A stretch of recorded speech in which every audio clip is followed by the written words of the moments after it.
안녕하세요, 태산입니다. 요즘 영화관에 아직 가시나요? 이제는 정말 사람이 눈에 띄게 줄었습니다. 진곤 씨의 방관자는 아예 개봉이 철회됐고 서기 씨의 그녀를 찾아서도 개봉 취소가 확정됐습니다. 지금 영화 시장은 말 그대로 얼어붙은 수준이라 보는 사람 입장에서도 무서울 정도예요. 왜 이렇게 된 걸까요? 요즘 영화관들이 자꾸 관객을 가르치려 들고 끝도 없이 무언가를 주입하려 하죠. 도대체 얼마나 더 세뇌하겠다는 건지 이제는 지칠 지경입니다. 실력이 부족하면 감성으로 덮으면 그만이죠. 이게 바로 가장 민감한 점입니다. 감독이 아무리 능력이 부족하고 지금까지 괜찮은 작품 하나 찍은 적이 없다 해도 괜찮습니다. 왜냐고요? 애국심으로 그 빈자리를 채우면 되니까요. 얼마나 편리한 전략인가요? 주제만 그럴싸하게 잡아두면 아무도 감히 재미없다는 말을 하지 못합니다. 예를 들어 같은 영화가 있었죠. 그리고 제가 중간에 나가버린 영화도 하나 있었습니다. 지금까지도 그 영화 제목은 입에 올릴 수조차 없습니다. 그저 이렇게 말하는 수밖에 없죠. 좋았어요. 네, 아주 훌륭했어요. 영화 흥행 수치 부풀리기, 영화계에서 흔히 벌어지는 일입니다. 왜 허위 집계를 하느냐고요? 이유는 단순합니다. 광고를 할 때 흥행 수치가 커야 사람들의 관심을 끌 수 있으니까요. 간단히 계산해봅시다. 어떤 영화가 흥행 수입 100억 위안을 기록했다고 주장한다고 가정해보죠. 영화 티켓 한 장 가격이 100위안이라면 이 수익을 내려면 억명이 관람해야 합니다. 게다가 이 모든 관람이 이 주 안에 집중돼야 한다는 거죠. 중국 인구가 약 14억인데 그중 약 7%가 단기간에 같은 영화 한 편을 봐야 나온다는 계산입니다. 현실적으로 말이 안 되죠. 더군다나 실제로는 영화 티켓 가격이 30에서 60위안 수준인 지역이 대부분입니다. 이 가격이라면 1억 명보다 훨씬 더 많은 관객이 필요합니다. 즉 100억 위안 흥행 수익이라는 수치는 상식적으로 도저히 납득할 수 없는 과장된 수치입니다. 총 제작비 약 6억 위안이 투입된 중국산 영화 나타2 올해 상반기 관영 매체들의 대대적인 홍보 속에 흥행 기록 갱신이라며 떠들썩했지만 곧이어 100억 위안대의 보조금 지원 사실이 폭로되었습니다. 정부는 국민들에게 2번, 3번, 심지어 4번 관람까지 독려하며 군인, 학생, 국유기업 직원들에게도 관람을 사실상 요구했죠. 이 모든 것은 애국심을 표현하기 위한 명분 아래 이뤄진 일이었습니다. 그러나 당국의 이러한 조작은 중국 경제의 하락세를 감추는 데 전혀 도움이 되지 않았을 뿐만 아니라 오히려 영화 산업의 침체를 더욱 악화시켰고 나아가 연예계의 어두운 이면까지 폭로되는 결과를 초래했습니다. 냉정한 현실 하나 말씀드리겠습니다. 해마다 수백 편, 아니 수천 편 이상의 영화가 제작되지만 그중 우리가 실제로 보게 되는 작품은 손에 꼽을 정도입니다. 만약 제가 투자자라면 현실을 무시할 수 없겠죠. 화제성 있는 배우를 캐스팅하는 건 결국 투자금 회수를 위한 최소한의 보험이니까요. 그리고 이게 바로 지금 영화 산업이 직면한 아주 심각한 문제입니다. 정말 뛰어난 배우들이 많습니다. 하지만 그들의 상업적 가치는 거의 없는 것처럼 취급받습니다. 왜냐고요? 기회 자체가 주어지지 않기 때문입니다. 배우로서 분명히 말씀드릴 수 있습니다. 진심을 담아 말하지만 연기를 정말 잘하는 배우를 기용하는 감독은 거의 없습니다. 모두가 인지도와 화제성 있는 배우만 찾기 때문입니다. 예전에 한 투자자를 만난 적이 있습니다. 그분은 노골적이든 은근하든 계속해서 저에게 소위 그 룰, 즉 캐스팅 대가로 성적인 요구를 암시하는 말을 하더군요. 여배우를 데리고 식사 자리를 만들자느니 직접 말은 안 해도 의도가 너무 분명했습니다. 그래서 저는 단호하게 말씀드렸습니다. 저는 당신의 투자금 안 받아도 괜찮습니다. 물론 항저우 횡점이나 다른 몇몇 지역에서는 조급한 여배우들이나 일부 캐스팅 업체들이 그런 일을 대신 처리해주는 경우도 있다고 들었습니다. 하지만 저에게 그런 일은 절대 있을 수 없습니다. 그 어떤 대가를 치르더라도 저는 제 기준과 존엄을 절대 포기하지 않을 겁니다. 예전에 제가 한 캐스팅 현장에서 정말 섬뜩하고 불쾌한 상황을 겪은 적이 있습니다. 그때 저는 어느 촬영팀에 방문했었고 그 기억이 아직도 생생합니다. 당시엔 여배우를 선발하는 자리였고 최종적으로 한 여성이 캐스팅되었습니다. 그 배우는 북경 영화학원 출신이었습니다. 그런데 그 감독이 그 여배우에게 다가가 반찬을 더 덜어주겠다며 자연스럽게 접근했는데 그 뒤의 행동이 정말 불쾌하고 보기 민망할 정도였습니다. 감독은 자신의 젓가락으로 음식을 집더니 직접 여배우의 입에 넣으려 했습니다. 주변에 있던 모두가 그 상황을 보고 있었고 여배우는 깜짝 놀라 당황한 듯 그만하세요. 부끄러워요. 그렇게 하지 마세요. 라고 말했습니다. 그때 옆에 있던 부감독이 조용히 한마디 했습니다. 에이 그러지 말아요. 요즘 신세대 배우들한텐 그런 거 안 통해요. 사실 그 감독과 부감독은 평소에 형 동생 하며 지내던 사이였는데 그 말에 감독이 체면을 구겼다고 느꼈는지 순간 얼굴이 굳더니 젓가락을 탁 내던지며 소리쳤습니다. 이 촬영장에서 내가 위야 네가 위야? 네가 그런 말 할 자격 있어? 사장님께서 이렇게 말씀하셨어요. 아무개는 내 옆에 앉죠. 그 말을 듣는 순간 뭔가 기분이 이상하게 느껴졌습니다. 그래서 저는 조심스럽게 이렇게 말씀드렸죠. 사장님, 혹시 술자리라면 제가 함께 할 수 있습니다. 저 술도 곧잘 마시고요. 분위기 맞추는데 자신 있어요. 제가 옆에 앉으면 분명 기분 좋으실 겁니다. 그런데요, 다음날 저는 아무 말 없이 저해돼 버렸습니다. 말 그대로 깔끔하게 리스트에서 빠졌습니다. 그때 알았습니다. 제가 거기서 보여야 했던 건 능력도 센스도 아니었다는 걸요. 저는 정말 제 실력과 노력으로 그 역할을 따냈어요. 이미 촬영 일정도 조율했고 의상 피팅까지 들어가기로 되어 있었죠. 그런데 그 순간 갑작스럽게 통보가 온 거예요. 당신은 교체됐습니다. 이유요? 그 역할을 사장님의 여자친구가 하기로 했다는 거였습니다. 저는 심지어 계약서까지 다 써놨던 상황이었어요. 그런데 촬영을 바로 앞둔 시점에 전화 한 통이 왔죠. 죄송합니다. 당신은 교체됐습니다. 투자자의 여자친구가 그 역할을 맡기로 해냈습니다. 이런 경우 실제로 있습니다. 그 사람들은 자신들이 마음에 들어하는 여배우들을 절대 가만두지 않습니다. 중요한 배역은 결국 그런 배우들에게 돌아가게 되어 있어요. 왜 그런 일이 반복될까요? 솔직히 말해서 목적은 뻔합니다. 결국은 부적절한 요구, 즉 잠자리를 목적으로 하는 경우가 대부분이니까요. 그 외에 다른 이유가 있을까요? 2달 정도 후에는 이 일을 그만두려고 합니다. 저는 더러운 일에 휘말리고 싶지 않아서요. 정말 많은 사람들이 저를 찾아왔습니다. 1억 위안을 줄 테니 당신을 또 다른 톱스타로 만들어주겠다. 우리 플랫폼을 널리 알리게 해달라는 제안도 있었죠. 하지만 저는 그런 제안을 받아들이지 않았습니다. 그러자 곧 협박이 시작됐어요. 너는 우리가 만들어준 거야. 우리가 키웠으니 무너뜨리는 건 시간 문제야. 그렇게 말하더군요. 하지만 솔직히 전 그런 말이 무섭지 않았습니다. 무너지면 무너지는 거지요. 그런데 어느 날 그 사람들이 제 어머니에게까지 전화를 했습니다. 어떻게 제 어머니 전화번호를 알았는지도 모르겠고 그 일로 가족이 걱정하고 상처받는 걸 보면서 마음이 너무 아팠습니다. 이제는 제 개인의 문제가 아닙니다. 그래서 결심했습니다. 이 일에서 완전히 손을 떼기로요. 감독들이 배우를 뽑을 때 사진 한 장만 보고 판단하는 경우가 많습니다. 이 여자애 괜찮은데? 하는 식이죠. 그 말을 들었을 때 저는 정말 분노를 억누를 수 없었습니다. 만약 그 사진이 제 사진이었다면 당장 달려가서 뺨이라도 한 대 때려주고 싶었어요. 당신은 도대체 뭘 하러 온 사람입니까? 당신이 부감독이라면 배우를 공정하게 캐스팅하는 게 역할 아닌가요? 그런데 현실은 전혀 그렇지 않죠. 당신들 손에 의해 인생이 망가진 배우들이 얼마나 많은지 아십니까? 그 책임을 감당할 수는 있습니까?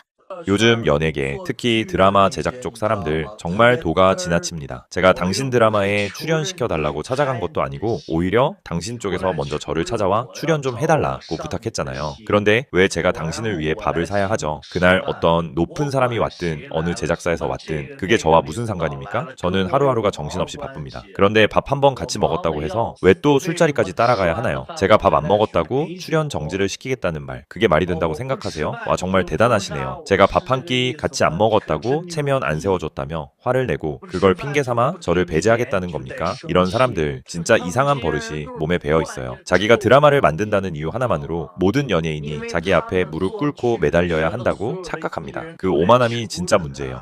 황자도는 술자리 식사 접대를 강요하는 관행을 단호히 거부했다고 밝히며 협조하지 않으면 업계에서 바로 퇴출하겠다는 협박까지 있었다고 털어놓았습니다. 연예계에 이른바 암묵적 룰을 두고 어떤 이는 거부하고 어떤 이는 타협하며 또 어떤 이는 떠나고 끝까지 맞서는 사람도 있다고 설명했습니다. 이런 현실은 자연스럽게 우몽롱과 조임량을 떠올리게 합니다. 네티즌들은 잇따라 반응을 보였습니다. 우몽롱과 교인량의 일은 정말 가슴 아픕니다. 두 사람이 하루빨리 진실을 밝히고 영원히 편히 잠들기를 바랍니다. 이건 단순히 돈으로 할 수 있는 수준이 아닙니다. 앞으로 모든 감독과 투자자는 반드시 배경을 철저하게 조사해야 합니다. 또 다른 네티즌은 이렇게 말했습니다. 우리는 반드시 중국 연예계를 빙하기로 몰아넣을 것입니다. 그들은 우몽롱을 해치고 금지하고 상처 입히고 구하지 않았습니다. 그렇다면 우리는 팬으로서 연예계를 없애고 거부하고 보지도 않고 관심도 갖지 않고 신경도 쓰지 않을 것입니다. 일부 네티즌은 더욱 충격적인 지적을 내놓았습니다. 여러분은 분명히 알아야 합니다. 이건 단순한 연예계의 음성적 관행이 아닙니다. 우몽롱 사건을 포함해 같은 회사에서 이미 문제가 발생했던 8명의 연예인이 있습니다. 이 모든 과정은 조직적이고 체계적이며 절차적인 살해 행위였습니다. 누구나 잘 아는 유명 연예인이고 주변은 사람이 사는 주거 지역인데도 이렇게 쉽게 사라질 수 있었다는 것 자체가 말이 안 됩니다. 또 다른 네티즌은 분노하며 말했습니다. 이건 정말 무법천지입니다. 우몽롱이 9월 사건으로 세상을 떠난 이후 중공 당국은 즉각적으로 전방위적인 통제와 압박에 나선 것으로 알려졌습니다. 그의 스승이자 연예계 지도자로 알려진 손덕영은 공개적으로 진실을 밝혀 우몽롱이 최소한의 존엄을 지닌 채 떠날 수 있게 해야 한다고 호소했습니다. 그러나 중공 당국의 대응은 정반대였습니다. 인터넷에서 제기되는 각종 의혹을 음모론으로 규정하며 관련 게시물을 거의 전부 삭제했습니다. 당시 수많은 중국 누리꾼들이 진상을 확인하기 위해 경찰서와 관할 기관에 직접 전화를 걸었지만 이에 맞서 중공 당국은 오히려 청랑 캠페인을 한층 강화해 모든 정보를 봉쇄하는 방향으로 움직였습니다. 이로써 사건의 핵심 진실은 여전히 베일에 가려진 채 공식 설명 없이 사회적 의문만 점점 더 커지고 있는 상황입니다. 2025년 11월 6일 새벽 기준 우몽롱을 위한 정의실현 청원 운동에는 64만 9,429명 이상이 동참해 목소리를 내고 있습니다. 또한 수많은 중국 네티즌들이 해외에서 탈당, 탈단, 탈소대, 즉 공산당, 공청단, 소년선봉대 3투의 운동을 벌이고 있습니다. 글로벌 중공 탈당 서비스 센터는 북경 시간 11월 2일 공식 성명을 통해 이렇게 발표했습니다. 인도주의 도의 신앙적 차원에서 고 우몽롱을 위한 3투의 등록을 공식적으로 처리했다고 말했습니다. 우몽롱은 기억해야 할 존재이며 그에 관한 진실 또한 끝까지 추적되어야 합니다. 그러나 이번 사건이 던지는 가장 무거운 질문은 오늘날 중국 대륙의 연예계가 어떤 구조 속에 놓여 있는가 하는 점입니다. 현재 수많은 촬영 현장에서 진행되는 오디션은 겉으로만 존재하는 형식에 불과합니다. 실제 결정권은 식사자리, KTV 룸, 그리고 일부 사적인 멤버십 회소에서 좌우됩니다. 누구와 함께 술자리를 할 수 있는가, 얼마나 말을 잘 듣는가, 스스로 얼마나 적극적으로 움직일 의지가 있는가가 연기 실력보다 더 큰 영향력을 갖고 있습니다. 배경은 면죄부가 되고 조회수와 팬 기반은 거래 화폐가 되며 누군가의 한 통의 전화, 단 한 번의 술자리가 특정 배역의 주인을 순식간에 바꿔버립니다. 맞지? 배우 이리 와 앉아. 그만 울고 카메라 조심하면서 이리 와. 빨리. 보셨죠? 그냥 뺨까지 때리잖아요. 감독한테 말하려면 무릎 꿇어야 하나요? 신인 배우가 감독이랑 말하려면 원래 무릎 꿇는 거예요. 아까 내 감정 좀 지나쳤다. 감독님이 오늘 친구들 데려왔어요. 분위기가 좀 통제 안 돼요. 그쪽 배우 빨리 데리고 가요. 죄송합니다. 한 잔 드리겠습니다. 정말 죄송합니다. 가자. 어서 나가. 드라마 촬영장에 있으면은 사람이 사람도 아닌가요? 어린 배우가 이 시간에 술 접대해야 하나요? 배우가 술자리에 나가는 게 당연하지. 가자. 중국 연예계에 만연한 암묵적 규칙 문제는 결국 공산당이 만든 체제적 병폐, 그리고 중공 권력 집단이 국민을 하층 계급으로 억압해온 구조적 폭력에서 비롯된 것입니다. 한마디로 말해 중공 정권 자체가 이러한 난맥상을 끊임없이 재생산하는 근본적 악의 근원이라는 분석이 이어지고 있습니다. 최근 몇 년 사이 북경 영화학원과 중앙희극학원 출신의 배우들 가운데 상당수가 연예계를 떠나는 선택을 내렸습니다. 비록 마음속에는 연기에 대한 미련과 열정이 남아있지만 현재의 환경에서는 더 이상 버틸 수 없다는 깊은 무력감과 씁쓸함이 그들의 고백에서 묻어나고 있습니다. 현실적인 이야기 하나 해보겠습니다. 많은 분들이 이렇게 생각하시죠. 중앙희극학원, 북경영화학원 같은 학교에만 들어가면 곧 스타가 될 수 있다. 하지만 이건 완전히 착각입니다. 단도직입적으로 말씀드릴게요. 제 주변에도 중이나 북전에 합격한 친구들이 정말 많습니다. 그럼 지금 그 친구들은 다 스타가 되었을까요? 어떤 친구는 고향으로 돌아가 아버지 가업을 잇고 있고 또 어떤 친구는 중2 졸업 후 지금 자동차 영업 일을 하고 있습니다. 결국 중요한 건 뭘까요? 바로 집안의 자원과 배경입니다. 요즘 시대엔 그게 있어야 기회도 오고 무대도 생깁니다. 실력만으로는 너무 부족한 세상입니다. 그럼 중앙희극학원, 북경영화학원을 졸업한 배우들은 지금 어떻게 생계를 이어가고 있을까요? 제가 이전 영상에서 한번 말씀드린 적이 있습니다. 사실 배우들 중 약 95%는 매달 수입이 일반 직장인과 별반 다르지 않습니다. 그랬더니 어떤 분이 댓글에 이렇게 남기셨어요. 그건 단역이나 엑스트라 얘기잖아요. 당연히 돈 못 벌지. 그런데요, 저는 영화학원 출신입니다. 7년 동안 연기를 전공했고 지금도 배우로 활동하고 있는 사람입니다. 그런 입장에서 현실을 말씀드리겠습니다. 예를 들어 어떤 작품의 제작 예산이 1,000만 위안이라고 할 때 그중 900만 위안은 남녀 주연 2사람이 가져갑니다. 그리고 나머지 100만 위안으로 조연, 단역, 엑스트라 수백 명이 나눠야 하죠. 그럼 결국 한 사람당 손에 주는 돈은 정말 얼마 되지 않습니다. 제대로 벌어들이기도 전에 생활비에, 교통비에, 연기 학원비에 금세 바닥납니다. 이 안에 담긴 쓴맛과 현실의 고통은 직접 해본 사람만이 제대로 압니다. 많은 이들이 고생 끝에 낙이 온다는 말 하나만 붙들고 버팁니다. 하지만 끝내 행복의 문턱조차 밟아보지 못한 채 연기를 접고 다른 길로 떠나는 경우가 너무 많습니다. 저는 한때 노력만으로도 충분히 성공할 수 있다고 믿었습니다. 하지만 시간이 흐르면서 그 믿음이 얼마나 순진했는지를 차츰 깨닫게 되었습니다. 제 주변에는 전문성과 실력을 겸비한 선배들이 정말 많았습니다. 그러나 그분들조차 정작 설 무대가 없어 배우고 싶어도 배울 수 없는 상황이 다반사였습니다. 반면에 솔직히 이 업계와는 잘 어울리지 않아 보이는 사람들이 끊임없이 작품에 출연하는 모습을 수없이 목격했습니다. 그런 일들은 이성적으로는 도무지 설명되지 않는 경우가 대부분이었습니다. 요즘에 저는 다시 무대에 설 수 있는 기회를 애타게 찾고 있습니다. 그리고 언젠가는 꼭 진짜 연기, 그리고 더 순수했던 제 자신과 다시 마주할 수 있기를 진심으로 바라고 있습니다. 저는 이제 더 이상 어느 누구와도 어떤 회사와도 다시는 협업하지 않을 겁니다. 정말 불가능합니다. 다시는 없습니다. 제가 이렇게 말하고 또 이렇게 행동하는 이유는 더 나은 곳으로 가기 위해서도 더 많은 것을 얻기 위해서도 아닙니다. 사실 저는 제 성격이 얼마나 고집스러운지 잘 알고 있습니다. 그리고 그렇기에 제가 제 자신을 바꿀 수 없다는 것도 잘 압니다. 결국 선택지는 둘뿐입니다. 하나는 참고 견디며 지금 가진 것들을 그대로 유지하는 것. 다른 하나는 속에 쌓인 것들을 모두 쏟아내고 있는 그대로 살아가는 것. 하지만 후자를 선택하면 많은 것을 잃게 될지도 모릅니다. 그래도 마음만큼은 조금 편해질 수 있겠죠. 결국 이건 누구의 강요도 아닌 각자의 몫인 선택일 뿐입니다. 사실 어떤 직업이든 그 자체로 그렇게까지 빛나는 일은 아닙니다. 우리가 흔히 느끼는 아우라나 빛남은 사람들이 그 직업에 더 씌운 이미지일 뿐이에요. 연예계도 마찬가지입니다. 겉으로 보기엔 신비롭고 특별해 보일지 몰라도 실제로는 그렇지 않아요. 우리가 필터를 씌워서 보고 있기 때문에 더 아름답고 더 특별하게 느껴지는 것뿐입니다. 올해 연예계에서는 많은 일들이 있었습니다. 사실 저는 3년 전쯤 연기를 그만두고 시골로 내려가 닭을 키우고 땅을 일구며 살아가기 시작했습니다. 그 당시엔 어떤 분들은 저를 안타깝게 바라보셨고 또 어떤 분들은 잘 나가던 배우가 왜 갑자기 농촌에서 저런 걸 하나? 라며 비웃기도 하셨습니다. 하지만 3년이 지난 지금 많은 분들이 그때 제가 왜 그런 선택을 했는지 조금씩 이해하게 되신 것 같습니다.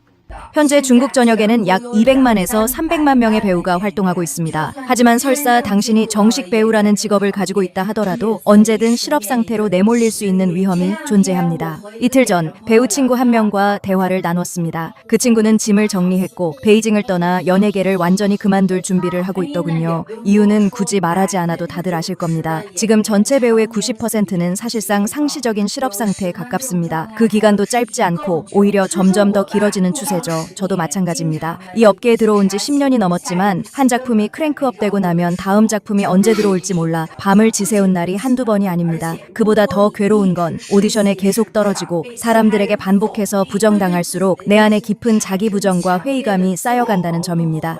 이 배우는 중국 연예계의 냉혹한 현실을 직접적으로 고백했습니다. 그녀에 따르면 평범한 배우가 받을 수 있는 출연료는 초라한 수준에 불과하며 큰돈을 버는 사람은 결국 상위 1% 톱스타뿐이라고 밝혔습니다. 그녀는 자신의 사례를 들었습니다. 10년 전 운 좋게 첫 작품에 캐스팅되었을 당시 출연료는 800위안에 지나지 않았습니다. 이후 첫 번째 여자 조연 역할이었음에도 출연료는 2만 위안에 불과했습니다. 하지만 촬영 기간이 3개월에 달해 이 기간 동안 개인 매니저 비용 9,000위안, 마케팅, 홍보비 2만 위안이 필요했습니다. 결국 그녀는 출연료보다 지출이 훨씬 더 커서 오히려 적자가 났다고 전했습니다. 반면 작품이 없을 때는 상황이 더 심각했습니다. 월세와 생활비, 5대 보험, 각종 오디션을 다니기 위한 교통비 등 매달 상당한 비용이 발생했다고 합니다. 그녀는 촬영이 없으면 생활 자체가 유지되지 않는다며 매달 큰 압박 속에서 버텨야 했다고 호소했습니다. 최근 이러한 상황은 업계 전반으로 확산되고 있습니다. 많은 배우들이 생계를 위해 광고 촬영, 단편 영상 제작, 예능 오락 프로그램 출연, 결혼식 사회, 라이브 커머스 판매 등 각종 부업을 병행하고 있는 실정입니다. 그녀는 연기를 계속하고 싶어도 살아남기 위해 다른 일을 하지 않을 수 없다고 말했습니다.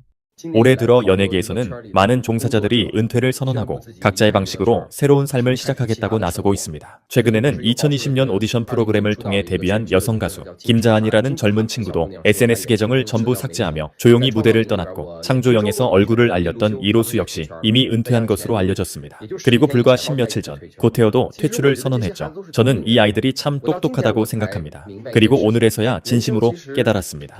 인생에서 가장 큰 행복은 배불리 먹고 따뜻하게 입고 내가 좋아하는 일을 하며 살아가는 것이라는 걸요. 그런데 연예계라는 곳은 정작 스스로 선택할 수 없는 것들이 너무 많습니다. 하고 싶은 일을 고를 수도 없고 만나고 싶은 사람을 만나는 것도 쉽지 않으며 심지어 내가 직접 한 말조차 왜곡되어 전혀 다른 의미로 퍼지는 일이 다반사입니다. 이 블로거는 이렇게 말했습니다. 세상의 유효경처럼 인생을 완전히 뒤집어 성공할 수 있는 사람은 정말 극히 드뭅니다. 우리는 스스로가 평범한 사람임을 인정해야 합니다. 어느 시기에는 연예계가 주는 화려함, 조명, 박수, 꽃다발을 누릴 수 있지만 또 다른 시기에 이르면 결국 삶의 본질로 돌아가야 합니다. 먹고 마시고 자고 일상을 꾸려가는 그 평범한 자리로 돌아가는 것이죠. 이어 그는 이렇게 강조합니다. 어떻게 해야 더 나은 삶, 더 행복한 삶을 만들 수 있을지 고민해야 하고 동시에 마음을 가라앉히고 생각해야 합니다. 인생의 진짜 의미가 무엇인지, 우리는 무엇을 향해 살아가야 하는지 말입니다. 오늘 영상은 여기까지입니다. 시청해주셔서 감사합니다. 안녕하십니까, 이태현입니다. 안녕하세요. 카드에 있는 돈을 전부 인출하고 싶습니다. 네, 고객님. 혹시 이 카드가 고객님 본인의 카드인가요? 아니요. 이건 제 할아버지 카드입니다. 제가 대신해서 인출하려고 왔어요. 그건 어렵습니다. 반드시 본인이 직접 오셔야 인출이 가능합니다. 제가 대신 인출하면 안 되나요? 저는 친손녀예요. 여기 가족관계 증명서랑 신분증도 다 챙겨왔어요. 확인해 보실 수 있잖아요. 죄송하지만 안 됩니다. 반드시 본인이 신분증을 가지고 직접 오셔야 해요. 할아버지가 지금 병원에 입원 중이셔서 침대에서 일어나지도 못하세요. 어떻게 직접 오시겠어요? 그건 고객님 측의 사정이시고요. 저희는 규정상 어쩔 수 없습니다. 아니, 저희 할아버지 위임으로 왔어요. 여기 위임장도 있어요. 한번 확인해 보세요. 규정상 반드시 본인이 직접 방문하셔야 합니다. 그게 원칙입니다. 정말 제가 강수를 둬야겠네요. 관련 규정에 따르면 고령자나 환자 등 본인이 직접 방문할 수 없는 특별한 사정이 있는 경우 대리인이 인출할 수 있습니다. 또한 상황이 정말 특수하다면 본인이 방문 서비스를 신청할 수도 있습니다. 규정대로 처리한다고 해놓고 왜 막상 실제로는 규정대로 해주지 않는 겁니까? 제 자신의 돈을 제가 마음대로 쓰지도 못하니까 정말 화가 납니다. 제 돈이고 제 은행카드인데도 송금의 한도가 있다는 게 말이 되나요? 오늘 제가 2만 위안을 이체하려고 했어요. 그런데 이체가 안 되는 겁니다. 이유가 뭐냐고요? 한도가 있어서 못 보낸다는 겁니다. 그래서 은행에 직접 갔죠. 줄을 1시간 넘게 서서 기다렸어요. 드디어 창구에 도착했는데 직원이 저한테 뭐라고 했는지 아세요? 고객님의 이 카드 하루 송금 한도는 2만 위안입니다. 그래서 제가 반문했어요.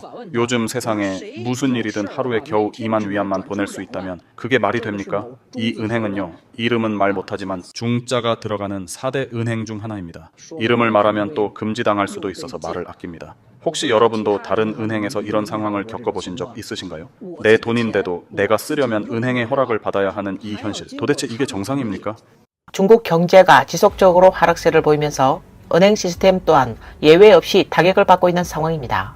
2024년 통계에 따르면 중국 내 중소형 은행 약 200곳이 이미 등록이 말소되었으며 이 수치는 지난 3년간 전체 말소 수를 모두 합친 것보다 많은 수준입니다. 부동산 가격이 통제 불능 상태로 치솟고 점점 더 많은 주택 구매자들이 상환 능력을 잃거나 아예 상환을 포기하는 일이 늘고 있습니다. 이로 인해 부동산 자산을 담보로 잡고 있는 은행들은 막대한 대출 회수 압박과 함께 유동성 위기에 직면하고 있습니다. 중국의 6대 국유 은행 중에서 농업은행을 제외한 나머지 모든 은행들이 2024년 한 해 동안 오프라인 지점 수를 지속적으로 줄였고 총 361개 지점이 폐쇄하면서 하루 평균 1개 지점이 문을 닫는 셈이 됐습니다. 은행 시스템의 유동성 위기는 점차 수면 위로 드러나고 있으며 돈은 있는데 찾지를 못한다는 사건이 자주 실시간 검색어 1위에 오르고 사회 전반에 불안과 혼란을 확산시키고 있습니다. 오늘이 또 15일 월급날입니다. 그런데 오늘 월급 지급이 한마디로 우여곡절의 연속이었습니다. 아침부터 직원들 급여를 송금하기 시작했는데 겨우 10명도 안 되는 인원에게 이체했을 뿐인데 갑자기 제 은행 카드가 정지됐습니다. 카드에는 분명히 잔액이 남아있는데도 송금이 전혀 안 됩니다. 그래서 바로 중국은행에 전화해서 물어봤습니다. 제 카드가 왜 갑자기 아무 이유 없이 정지된 거죠? 그랬더니 은행 측에서 뭐라고 하냐면 오늘 빈번하게 송금을 하신 건 아닌가요? 그럼 당연히 월급날인데 송금이 많을 수밖에 없죠. 직원들 월급을 주는데 어떻게 송금을 안 해요? 설마 지금 시대에 전부 현금으로 주란 말인가요? 현금으로 주려면 미리 예약하고 인출 절차도 복잡해서 온라인으로 이체하는 건데 이걸 또 카드 정지로 막아버리면 대체 어떻게 하라는 건가요? 블로그 장 씨는 그는 첫 번째 은행에 찾아갔습니다. 그런데 은행 직원은 계좌 개설 지점으로 가셔야 합니다 라고 말했습니다. 그래서 그는 계좌를 만든 지점으로 다시 이동했습니다. 그곳에서는 지점장이 지금 쉬는 중이니 급여 명세서, 거래 내역, 사업자 등록증 등을 가져오라고 요구했습니다. 장 씨는 오후에 모든 서류를 챙겨 다시 은행을 찾아갔습니다. 그러자 은행은 이제 연락을 기다리라고 말했습니다. 장 씨는 마음이 급해졌습니다. 오늘 꼭 월급을 송금해야 하는데 왜 내가 내 돈을 쓰는데 이렇게까지 어려운가? 그래서 그는 은행 직원에게 오늘 오후 4시까지 해결해주지 않으면 제가 직원들을 전부 데리고 당신네 은행 로비에 같이 앉아 있겠습니다 라고 말했습니다. 그리고 결국 오후 4시 30분 은행은 그의 카드를 해제해 주었습니다. 장 씨는 깊이 탄식하며 내가 번 돈을 은행에 맡겼고 그 돈을 내가 필요할 때 쓰겠다는 게 뭐가 잘못된 겁니까? 이건 너무 강압적이지 않습니까? 공정한 이치도 법도 다 어디로 간 건가요? 라고 말했습니다. 안녕하세요. 현금 20만 위안 인출하고 싶습니다. 고객님, 20만 위안을 인출하시는 용도가 어떻게 되시나요? 금고 하나 사려고요. 금고를 사는 데는 그렇게 큰 금액까지는 필요 없을 텐데요. 남은 돈은 금고에 넣어둘 겁니다. 여기 은행에 맡기는 것보다는 낫잖아요. 여기 너무 불편해서요. 돈 한 번 찾으려 해도 용도를 왜 불어요? 고객님, 정말 농담도 잘하시네요. 고객님의 돈을 은행에 두시는 게 훨씬 안전하고 편리하지 않나요? 집에 두는 건 오히려 위험할 수도 있습니다. 에이, 그만 좀 둘러대세요. 당신네 은행, 일처리가 너무 느려요. 수명이 짧은 사람은 여기서 업무 보기도 전에 생 다 보내겠어요. 저 오늘 아침 8시에 와서 번호표 뽑고 기다렸습니다. 지금이 벌써 12시 반이에요. 이제서야 제 차례가 됐어요. 창구는 4개나 있는데 제가 올 때마다 하나만 열려있고 나머지 직원들은 안에서 카드게임이라도 하고 있는 건가요? 아니면 그 자리에 풍수가 안 좋아서 안 쓰는 건가요? 은행 창구 앞 한 고객이 불만을 털어놓았습니다. 이게 도대체 무슨 업무 효율입니까? 창구를 하나만 열어두고 밖에 수십 명이 줄을 서 있는 건 보지도 않나요? 그는 이어서 매번 올 때마다 마치 조사를 받는 기분입니다. 돈을 좀 넣으려 하면 자금 출처를 묻고 돈을 찾으려 하면 어디에 쓸 건지 캐묻고 송금을 하려면 한도가 막혀 있고 큰 금액이 아닌 것은 소액으로 나누어 보내면 이번엔 거래가 잦다고 은행 창구로 오라고 합니다. 제 돈을 쓰는 건데 왜 죄인 취급을 받아야 합니까? 라고 강한 불만을 드러냈습니다. 이에 직원은 요즘 온라인 금융 사기가 워낙 많아서 고객 보호 차원의 위험 관리라고 해명했습니다. 하지만 고객은 더욱 화를 내며 그럼 더 이해가 안 되네요. 인터넷 사기범들은 몇 분 만에 서민들의 계좌를 통째로 들어가는데 그건 제대로 막지도 못하면서 왜 우리가 자신의 돈을 찾는 데만 이렇게 제한이 많습니까? 이제 확실히 알겠습니다. 돈을 은행에 맡길 게 아니라 내가 직접 들고 있어야 안전하다는 걸요. 라고 더욱 분통을 터뜨렸습니다. 오늘 저는 원래 현금 5천 위안을 인출하려고 했습니다. 금액이 크지도 않으니까 굳이 번호표 뽑고 줄 서서 기다릴 필요는 없겠다 싶어서 그냥 ATM에서 바로 인출하려고 했어요. 그런데 은행을 3군데나 돌았는데 3군데 모두 ATM에 돈이 없는 겁니다. 세 번째 은행까지 갔을 땐 기온이 35도나 되는 무더위에 저도 너무 지쳐서 ATM 근처에 있는 직원에게 직접 물었습니다. 왜 ATM에 돈이 하나도 없는 거예요? 그랬더니 그 직원이 저한테 바로 이렇게 묻는 겁니다. 얼마 인출하시려고요? 그 돈은 어디에 쓰시는데요? 오늘 막 입금한 돈인가요? 정말 너무 어이가 없어서 말이 안 나올 정도였습니다. 한 블로그는 이젠 내가 은행에 맡긴 돈조차 내 마음대로 쓸 수 있는 권리를 잃어버린 것 같다 라고 말했습니다. 그는 은행의 대응을 두고 마치 죄인을 신문하듯 나를 대한다 라고 표현하며 강하게 항의했습니다. 내가 피땀 흘려 번 돈인데 앞으로 한 푼 한 푼 벌 때마다 당신들 은행에다 500자짜리 보고서를 써야 입금할 수 있는 겁니까? 라고 말했습니다. 오늘 친구에게 송금을 하려다가 제 은행카드에서 이체가 안 되는 걸 보고 깜짝 놀랐습니다. 그래서 은행에 전화를 걸어 물어보니 이런 답변이 돌아왔습니다. 고객님의 카드 사용 안전을 위해 비창구 거래에 대해 한도를 설정했다는 점 양해 부탁드립니다. 이는 고객 자산을 보호하기 위한 조치입니다. 놀란 마음에 다른 은행 카드들도 확인해보니 모든 카드가 동일하게 제한이 걸려 있었습니다. 저는 이런 생각이 들더군요. 만약 누군가 갑자기 병에 걸려 중환자실에 실려가고 긴급 수술이 필요한데 카드 한도 때문에 수술비 결제가 안 된다면 어쩌죠? 이 외에도 돈이 급히 필요한 경우는 정말 많습니다. 과연 은행은 이런 실제 상황들을 고려하고 있기는 할까요? 예를 들어 집을 살 때 수십만 수백만 위안의 계약금을 바로 이체해야 할 수도 있는데 그마저도 못 보내게 막는다면 어떻게 하라는 걸까요? 며칠 전 실제로 있었던 제 경험을 공유드릴게요. 은행에서 현금 10,000위안을 인출하려고 했는데 결국 돈도 못 뽑고 은행에서는 신고까지 하겠다고 하더군요. 상황은 이렇습니다. 제 회사를 아시는 분은 아실 텐데 회사 1층에 한 은행 지점이 있어서 매우 가까워서 자주 갑니다. 그날은 직원들 급여로 쓸 1만 위안 조금 넘는 금액을 인출하려고 했었습니다. 그래서 제 개인 타행 계좌에서 해당 은행 계좌로 돈을 먼저 이체한 뒤 바로 ATM에서 뽑으려 했죠. 그런데 ATM 기계에서 출금이 안 되는 겁니다. 출금 한도 초과라는 메시지가 뜨면서 ATM은 하루 최대 1만 위안까지만 가능하다는 거예요. 정말 어이가 없었습니다. 5만도 아니고 10만도 아닌 고작 1만 조금 넘는 돈인데 그걸 기계가 막아서고 결국 창구로 가서 인출하라고 안내하더군요. 이 블로그는 자신의 경험을 이렇게 전했습니다. 그녀는 현금 인출이 되지 않자 결국 어쩔 수 없이 은행 창구로 가서 처리하기로 했습니다. 번호표를 받고 오래 기다린 끝에 드디어 본인 차례가 되었습니다. 그러자 은행 직원이 다짜고짜 묻습니다. 이 돈 어디에 쓰시려고요? 그녀는 직원들 급여 지급하려고요 라고 대답했습니다. 잠시 후 이 직원은 시스템에서 이상 거래로 감지돼 경고가 떴습니다. 지금은 인출이 불가능하고 두 가지 방법이 있습니다. 하나는 직접 110번에 신고해서 경찰에 확인을 받는 것이고, 다른 하나는 회사명을 남기고 고객님이 해당 법인의 대표나 재무 담당자임이 확인되면 출금할 수 있습니다 라고 말해, 그녀는 이 말을 듣고 화가 치밀어 올랐습니다. 이건 내가 직접 일해서 번 돈인데 왜 이렇게까지 복잡하게 일을 처리해야 출금이 되는 거죠? 결국 어쩔 수 없이 회사 이름을 남겼고 신원과 권한 확인이 끝난 뒤에야 겨우 현금을 인출할 수 있었습니다. 그리고 블로그는 한 사건을 언급했는데 올해 5월 14일 호남 주주에서 발생한 한 사건이 전국적인 주목을 받았습니다 라고 말했습니다. 한 70대 노인이 말기 암으로 인해 긴급 수술비가 필요한 상황이었습니다. 가족들은 환자의 신분증과 예금 통장을 들고 중국 농업은행 전신 지점에 찾아가 환자의 정기 예금을 인출하려 했습니다. 하지만 은행 직원은 반드시 본인이 직접 내방해야만 출금이 가능하다는 규정을 이유로 거래를 거부했습니다. 어쩔 수 없이 가족들은 산소 호흡기를 찬 환자를 휠체어에 태워 직접 은행에 데리고 올 수밖에 없었습니다. 그러나 안타깝게도 노인은 은행에서 업무를 처리하던 중 갑자기 호흡 곤란을 겪었고 응급 구조에도 불구하고 끝내 숨을 거두고 말았습니다. 또한 같은 지점에서 한 남성이 5월 14일 영상을 통해 공개한 내용도 큰 충격을 주었습니다. 그가 말하길 자신의 고모가 병원에 입원 중이며 다리에 부상을 입어 반신불수 상태라고 밝혔습니다. 이에 고모의 딸이 치료비 마련을 위해 농업은행 전신 지점에 찾아가 어머니의 명의로 된 5만 위안의 정기 예금을 인출하려 했습니다.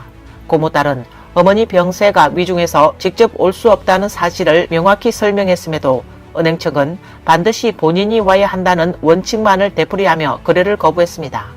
유족은 당시 은행 측에 영상통화 인증 또는 은행의 방문 서비스 등 대체 가능한 방법을 제안했습니다. 하지만 은행 측은 여전히 규정상 절대 융통이 불가능하다는 입장을 고수했습니다. 결국 유족들은 산소 호흡기를 단 위독한 노인을 휠체어에 태워 직접 은행으로 이동시켰습니다. 은행 내부 CCTV 영상에 따르면 노인은 이미 매우 쇠약한 상태였고 신분 확인을 위한 안면 인식 절차에서 자세를 스스로 조절할 수 없었기 때문에 20차례 이상 반복 시도했으나 실패했습니다. 결국 기력이 다해 쓰러졌고 응급 조치에도 불구하고 끝내 숨을 거두고 말았습니다. 이 사건은 많은 사람들의 안타까움과 분노를 불러일으켰으며 다시금 대묻게 만들었습니다. 규정과 생명 사이 과연 조금의 온정과 융통성은 허락되지 않는가? 피해자의 유족 펑씨는 16일 지역 언론과의 인터뷰에서 다음과 같이 밝혔습니다. 은행 측과 합의에 도달하였고 은행이 장례 비용 전액을 부담하고 또한 위로금 10만 위안을 가족에게 지급하기로 했습니다. 펑씨는 가족은 더 이상 추가 책임을 묻지 않을 것이며 기존 온라인에 게시했던 관련 글과 영상은 모두 삭제했다라고 덧붙였습니다. 다른 사람 은행 계좌로 돈을 이체할 때 정말 주의하셔야 할 점이 있습니다. 자칫 잘못하면 계좌가 바로 동결될 수 있습니다. 오늘 저한테 어떤 분이 제 계좌로 몇천 위안을 보내셨는데 저는 입금 알림 문자를 받고 바로 송금하려고 했습니다. 그런데 순간적으로 계좌가 동결되어 버린 겁니다. 알림 문자는 왔지만 돈을 전혀 쓸 수 없었어요. 결국 어쩔 수 없이 은행 카드를 들고 직접 창구로 갔습니다. 창구 직원이 저에게 이렇게 말하더군요. 카드가 동결된 이유는 낯선 계좌에서 돈이 입금되었기 때문입니다. 그 뒤 저는 은행에서 2시간 넘게 시간을 보내야 했습니다. 그 사이에 은행 측에서 요구한 것은 다음과 같았습니다. 누가 돈을 보낸 건지, 왜 보냈는지, 그 돈의 용도는 무엇인지 이 모든 걸 하나도 빠짐없이 설명해야 했고 은행 직원은 그걸 토대로 상급 관리자에게 신청서를 작성해서 결제를 올려야 계좌를 다시 해제해 줄 수 있다고 했습니다. 계좌를 동결하는 건 단 1초면 되지만 그걸 풀어내는 과정은 매우 복잡하고 고통스럽습니다. 10월 29일 밤부터 일부 공상은행 고객들은 스마트폰 앱에서 계좌 잔액 정보를 확인하던 중 계좌 내 예금, 투자 자산, 대출 잔액이 모두 0으로 표시되는 이상 현상을 경험했습니다. 이 소식은 빠르게 사회관계망 SNS에서 확산되었고 많은 이용자들이 계좌가 텅 빈 걸 보는 순간 손발이 떨렸다며 불안감을 호소했습니다. 하남성 출신의 한 고객은 당시 상황을 그날 밤 술자리에 가서 계산하려고 현금을 인출하려 했는데 카드에 10만 위안이 넘게 있었던 잔고가 0으로 표시된 걸 보고 즉시 경찰에 신고했습니다 라고 전했습니다. 이후 앱이 정상으로 복구되자 이 고객은 즉시 자신의 예금을 공상은행에서 인출해 일부는 홍콩 상하이 은행에 이체하고 나머지는 중국의 민간은행인 초상은행으로 옮겼다고 밝혔습니다. 10월 31일 절강성 출신의 한 네티즌이 SNS에 그는 공상은행 앱을 통해 막 새로 매수한 펀드가 갑자기 사라졌다고 호소했습니다. 금액은 3,800위안 정도로 크지 않았지만 이러한 예고 없는 계좌 이상 현상에 금융 시스템 전체에 대한 신뢰가 무너졌다는 심정을 털어놨습니다. 그는 거래 내역은 여전히 앱에 남아있는데 정작 계좌에는 자금이 확인되지 않는다고 밝혔습니다. 광주의 1인 방송 운영자 영총 또한 자신의 프로그램에서 이 사건을 언급했습니다. 그녀는 공상은행 앱을 열었을 때 계좌 잔액이 0으로 표시된 걸 보고 처음엔 내 휴대폰이 바이러스에 감염된 줄 알았고 한때는 정말 경찰에 신고할까까지 고민했다고 말했습니다. 그러나 고 지인들이 SNS 타임라인에 같은 현상이 속출하는 것을 보고 이건 내 문제가 아니라 시스템 오류라는 걸 깨달았다고 덧붙였습니다. 광동의 한 네티즌도 비슷한 상황을 공유했습니다. 그는 10월 30일 새벽 5시경 아버지로부터 다급하게 계좌에 있던 돈이 사라졌다. 경찰에 빨리 신고하자. 혹시 내가 뭘 잘못 눌러서 수상한 링크를 클릭한 게 아닐까 걱정된다. 라는 전화를 받았습니다. 이에 중국 공상은행 고객센터는 10월 30일 언론에 다음과 같은 공식 입장을 발표했습니다. 앱 내 자산 표시가 지연된 것으로 실제 자금 자체에는 영향을 주지 않았으며 단순히 데이터 표시의 오류였다라고 해명했습니다. 하지만 공상은행 본점 기술부에서 근무했던 한 직원은 온라인 댓글을 통해 이번 사태를 이렇게 지적했습니다. 이번 사고는 심각한 내부 기술적 결함이며 최소한 3급 사고 등급에 해당하는 대형 장애 사건이다 라고 말했습니다. 공상은행은 시스템은 대부분 복구되었다는 입장을 내놓았지만 11월 1일 기준 북경지역 사용자들 중 여전히 앱에 접속하지 못하는 사례가 이어졌고 이들은 SNS와 커뮤니티 플랫폼에서 혹시 나만 이런가요? 다른 분들도 같은 문제 있으신가요? 라며 불안한 반응을 보였습니다. 이번 사건은 단순한 시스템 오류를 넘어 금융 소비자들이 은행이라는 기관에 가져야 할 기본적인 신뢰마저 흔드는 계기가 되었습니다. 1인 방송 운영자 영총은 자신의 프로그램에서 이번 사고는 예금자들이 은행에 대해 가장 기본적으로 믿고 있던 신뢰감을 흔들었다. 앞으로 자산을 한 곳에 몰아두지 말고 분산 관리하는 것이 필요하다라고 조언했습니다. 그녀는 이어서 또한 디지털 도구에만 의존해서는 안 된다. 정기적으로 은행을 직접 방문해 종이 명세서를 출력해 두는 습관을 들이는 것도 유사시에 대비하여 좋은 방법이다 라고 강조했습니다. 오늘 뉴스는 여기까지입니다. 시청해 주셔서 감사합니다. 안녕하십니까, 이태현입니다. 동북 지역이 또 한 번 주목받고 있습니다. 26일 발표된 최신 통계에 따르면 2024년 전국 출생률 순위에서 흥룡 강성 가장 낮은 출생률로 꼴찌, 길림성 뒤에서 두 번째, 요녕성 뒤에서 세 번째를 기록했습니다. 우리는 아이를 적게 낳을 뿐만 아니라 이혼도 많이 합니다. 전국 이혼율 순위를 보면 길림성이 1위, 흥룡 강성이 2위, 요녕성이 3위입니다. 하지만 우리는 이런 통계를 자랑스럽게 생각하지 않습니다. 아이도 적게 낳고 이혼도 많이 하고 심지어 세상을 떠나는 사람도 많습니다. 2024년 전국 사망률 순위에서는 흥룡 강성이 1위, 요녕성이 2위, 길림성이 3위를 기록했습니다.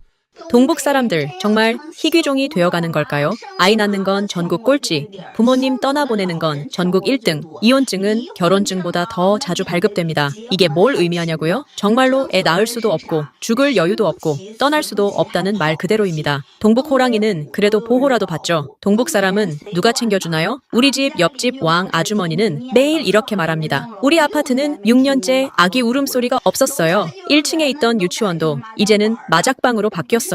이게 농담이 아닙니다. 몇십 년만 지나면 그 눈밭에서 뛰노는 건 아이들이 아니라 멍청한 노루가 될지도 몰라요. 동북 호랑이 보호는 잠시 멈추고 먼저 동북 사람부터 보호해야 합니다. 이대로 간다면 동북 호랑이가 멸종되기도 전에 동북 사람이 먼저 사라지게 생겼습니다.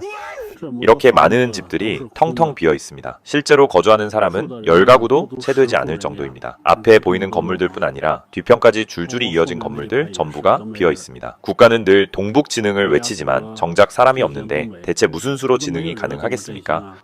여러분, 오늘이 진짜 토요일 맞나요? 이 길을 보세요. 차가 없어요. 요 며칠 동안 느낀 건데 해올빈에 정말 사람이 없어요. 차도 없고 진짜 무서울 정도예요. 우리 엄마 말로는 우리 마을에서 지난 10년 동안 태어난 아이는 우리 집 아이 하나뿐이라고 하셨어요. 딱 하나요. 듣자 하니 다음 달에 큰아버지 댁에서 한 명 더 태어날 예정이라지만 10년에 고작 둘이라니요. 게다가 할머니 세대 분들은 거의 다 세상을 떠나셨고 이제 얼마 남지도 않으셨대요. 이 아이가 우리 마을에서 제일 어린 아이예요. 그리고 마을에 남아있는 유일한 아이이기도 하죠. 앞으로 이 땅을 지켜야 할 보물이네요. 출생률, 사망률, 이혼율. 당신들은 우리 동북 사람들이 삶에 지쳐서 그런 줄 아시죠? 천만에요. 우리는 진작에 세상을 간파한 겁니다. 지금 동북은 전국보다 최소 10년은 앞서 있어요. 10년 전에 동북 사람들은 이미 단편 영상 찍고 라이브 방송하고 있었고 10년 뒤인 지금은 전국 사람들이 다 단편 영상 찍고 라이브 방송하고 있어요. 10년 전 동북에서는 길거리 장사, 꼬치구이 판매가 유행했죠. 그런데 10년 후 전국의 수많은 인플루언서들이 길거리 장사하는 곳을 핫플이라고 찾아다니고 있잖아요. 10년 전엔 동북의 고령화가 심각했어요. 이제는 전국이 고령화 문제에 시달리고 있죠. 10년 전 동북 농촌엔 젊은이가 거의 없었는데 10년 뒤엔 전국 농촌이 다 그렇게 됐습니다. 10년 전 또 동북은 아이를 안 낳고 출산율도 전국 최하위였죠. 그런데 10년 뒤엔 전국 사람들이 다 아이를 안 낳아요. 생활고에 시달리며 키울 여력도 없으니까요. 그래서 말인데 동북이 뒤처진 게 아니라 동북이 오히려 시대의 최전선에 있었던 겁니다. 처음엔 다들 동북을 비웃었죠. 그러다 점점 동북을 이해하게 됐고 결국 모두가 동북처럼 돼버렸어요. 남들은 나를 미쳤다 비웃지만 나는 남들이 세상을 보지 못함을 비웃는다. 하하하. 중국 공식 통계에 따르면 지난 10년간 동북 삼성의 인구가 1200만 명 감소했으며 최근에는 무인촌, 심지어 무인진까지 대거 나타나고 있습니다. 한때 동북의 상해라고 불렸던 호도로 조가두는 이제는 북방 최대 유령 도시로 변했고 길림의 깊은 산속에는 수십 채의 건물이 지어졌지만 실제로는 단 10명의 노인만이 거주하고 있습니다. 사람들은 오늘의 동북은 내일의 중국이다 라고 말합니다. 이게 바로 우리 마을이에요. 300가구나 되는 큰 마을이었어요. 예전엔요, 할 일 없으면 큰 길로 나가보면 노인들, 아이들 다 나와서 수다 떨고 웃고 정말 북적북적했어요. 근데 지금은 말이죠. 벌거벗고 마을을 하루 종일 뛰어다녀도 쳐다보는 사람 하나 없을걸요. 이제 정말 사람이 없어요. 동북 농촌 지금은 사람 그림자도 보기 힘든 곳이 되어버렸어요. 이렇게 멀쩡한 집들이 시골엔 넘쳐나요. 고향 어르신들 말씀대로 10마을에 9은 굴뚝에서 연기조차 나오지 않는데요. 밥 짓는 집도 손에 꼽을 정도라는 거죠. 문득 떠오른 말이 하나 있는데 진짜 공감돼요. 닭은 알을 낳을 수 있지만 압력솥 안에선 못 낳는다. 즉 스트레스가 크면 알을 낳지 않는다는 거죠. 진짜 동북에 살아보면 이 말이 뼈저리게 와닿아요. 우리 회사 동료들만 봐도요. 95년생 이전 사람들만 해도 10명 넘는데 지금까지 결혼하고 애 낳은 건 딱 2명뿐이에요. 한 명은 저고 이미 다 낳았고요. 다른 한 명은 아직 준비 중인데 곧 출산 예정이에요. 나머지 동료들요. 물어보면 임신 준비조차 안 하고 있어요. 그냥 애 낳을 생각 자체가 없어요. 직접 고향에 돌아가서 눈으로 보기 전엔 지금 매하 경제가 이렇게 나빠졌다는 걸 정말 몰랐어요. 우리 매하군은 원래 인구가 60만 명이었는데 지금은 떠날 사람 다 떠나고 20만 명 조금 넘게 남았어요. 무서운 이야기를 하나 해줄게요. 동북은 지금 사라지고 있어요. 30년 후면 동북 전체에 사람이 거의 없을 수도 있어요. 잘못 들은 게 아니에요. 이건 정말 매우 무서운 현실이에요. 중국 본토 매체들은 현재의 동북 삼성이 하나의 도시, 즉 하얼빈에 맞먹는 인구를 통째로 잃어버린 상황이라고 전했습니다. 인구 유출이 걷잡을 수 없이 확대되자 지역사회는 해결책을 찾기 위해 고심하고 있습니다. 그러나 이런 와중에 중국 당국은 또다시 한 가지 통계를 내놓으며 동북 삼성의 평균 월급이 이미 7,000위안을 넘어섰다고 주장했습니다. 이 수치가 발표되자 지역 주민들은 현실을 전혀 모르는 허황된 통계라며 분노를 드러냈습니다. 실제 생활 체감과는 크게 동떨어져 있다는 이유입니다. 물론 지금은 중국 당국의 발표를 그대로 믿는 사람들은 갈수록 줄어들고 있습니다. 이는 중국인들이 점차 현실을 깨닫고 깨어나고 있다는 명백한 신호이기도 합니다.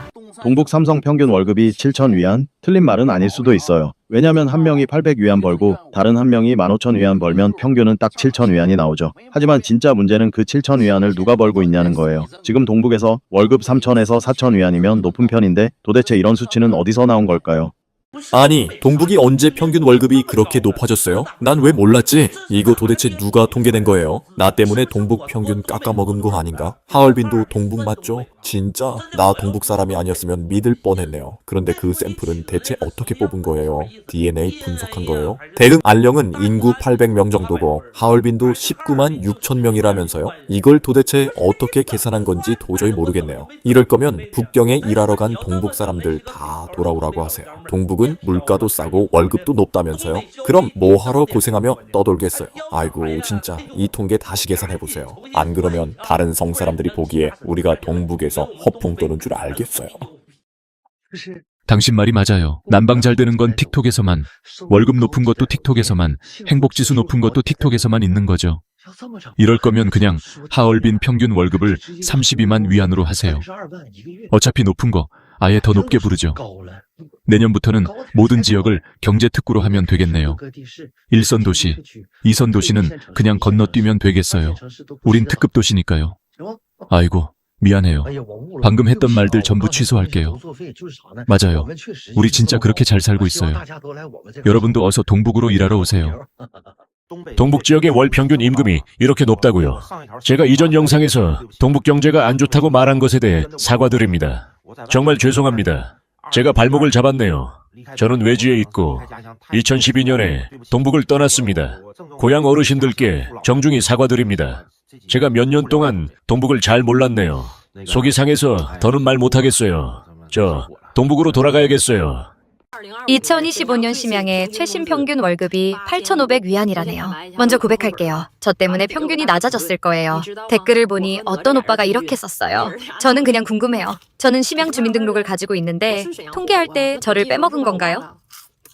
쇼핑몰 좀 보세요. 아무도 없네요. 식당 좀 보세요. 거리 좀 보세요. 어제 목욕하러 갔는데 목욕탕이 텅 비어 있었어요. 다들 돈을 너무 많이 벌어서 그런가요? 아니면 다들 돈 쓰기 싫어서 그런가요? 요녕성의 평균이 8,200위안이라고요? 도대체 누가 계산한 겁니까? 진짜 주먹 날리고 싶어요. 동북 사람들은 정말 자존심이 강해요. 배가 고파서 벽 짚고 걸어도 배부른 척 하거든요. 이런 통계 결과 또 내놓으려면 우리 성 안에서만 돌려보면 됩니다. 외지로 흘러 들어가면 나는 외지 사람들이 우리를 비웃을까봐가 아니라 그들이 진짜라고 믿을까봐 무서운 겁니다. 그리고 고향을 떠났던 사람들이 동북이 이렇게 잘 발전했구나 하고 다시 돌아오면 어쩌냐는 거죠. 저는 동북에서 태어나 자란 사람으로서 그런 통계가 진짜였으면 얼마나 좋겠어요.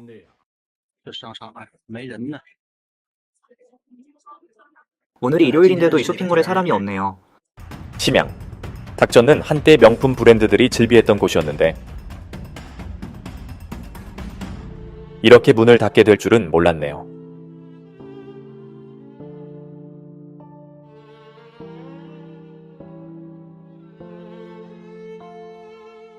이 길림성 신동상가 진짜 끝장났습니다. 전부 문 닫았어요. 내가 20대였을 때는 여기 엄청 활기찼던 곳인데 오늘 바지단 좀 수선하려고 왔더니 그것도 문 닫았더라고요. 몇 년 만에 여길 들어와 봤는데 너무 놀랐어요. 이게 대체 어떻게 된 거죠? 저기요, 올해 대체 왜 이러는 거예요? 다들 돈 쓰지 않기로 한 건가요? 작년 이맘때만 해도 날씨가 추워지면 밀크티, 커피, 케이크, 바비큐 같은 거 엄청 주문했잖아요. 오늘 오전 10시부터 오후 5시까지 겨우 26건 110위안 벌었어요. 작년 이맘때는 바비큐 주문이 엄청 많았는데 지금은 거의 없네요. 다들 바비큐도 안 시켜 드시네요. 이거 소비 수준이 떨어진 건가요? 여러분, 요즘은 돈을 못 버는 건가요? 올해 소비가 왜 이렇게 낮은 거죠? 한번 말해보세요. 이 장사 도대체 계속 할 수 있는 걸까요? 오늘은 이 가게가 인테리어 바꾸고 내일은 저 가게가 업그레이드 하고 있어요. 주변 가게들이 재고 정리 세일을 자주 하고 있어요. 그러다 버티지 못하면 모두 문을 닫게 되는 거죠. 오늘은 공장에서 설치 작업을 하는데 작은 부품 몇 개가 부족했어요. 원래는 오토바이 택시를 불러서 공장까지 보내려고 했는데 시내에서 오토바이 택시 기본 요금이 30위안쯤 되거든요. 마침 옆에 앉아있던 친구가 그러더라고요. 굳이 오토바이 택시 부를 필요 없어. 그거 비싸잖아.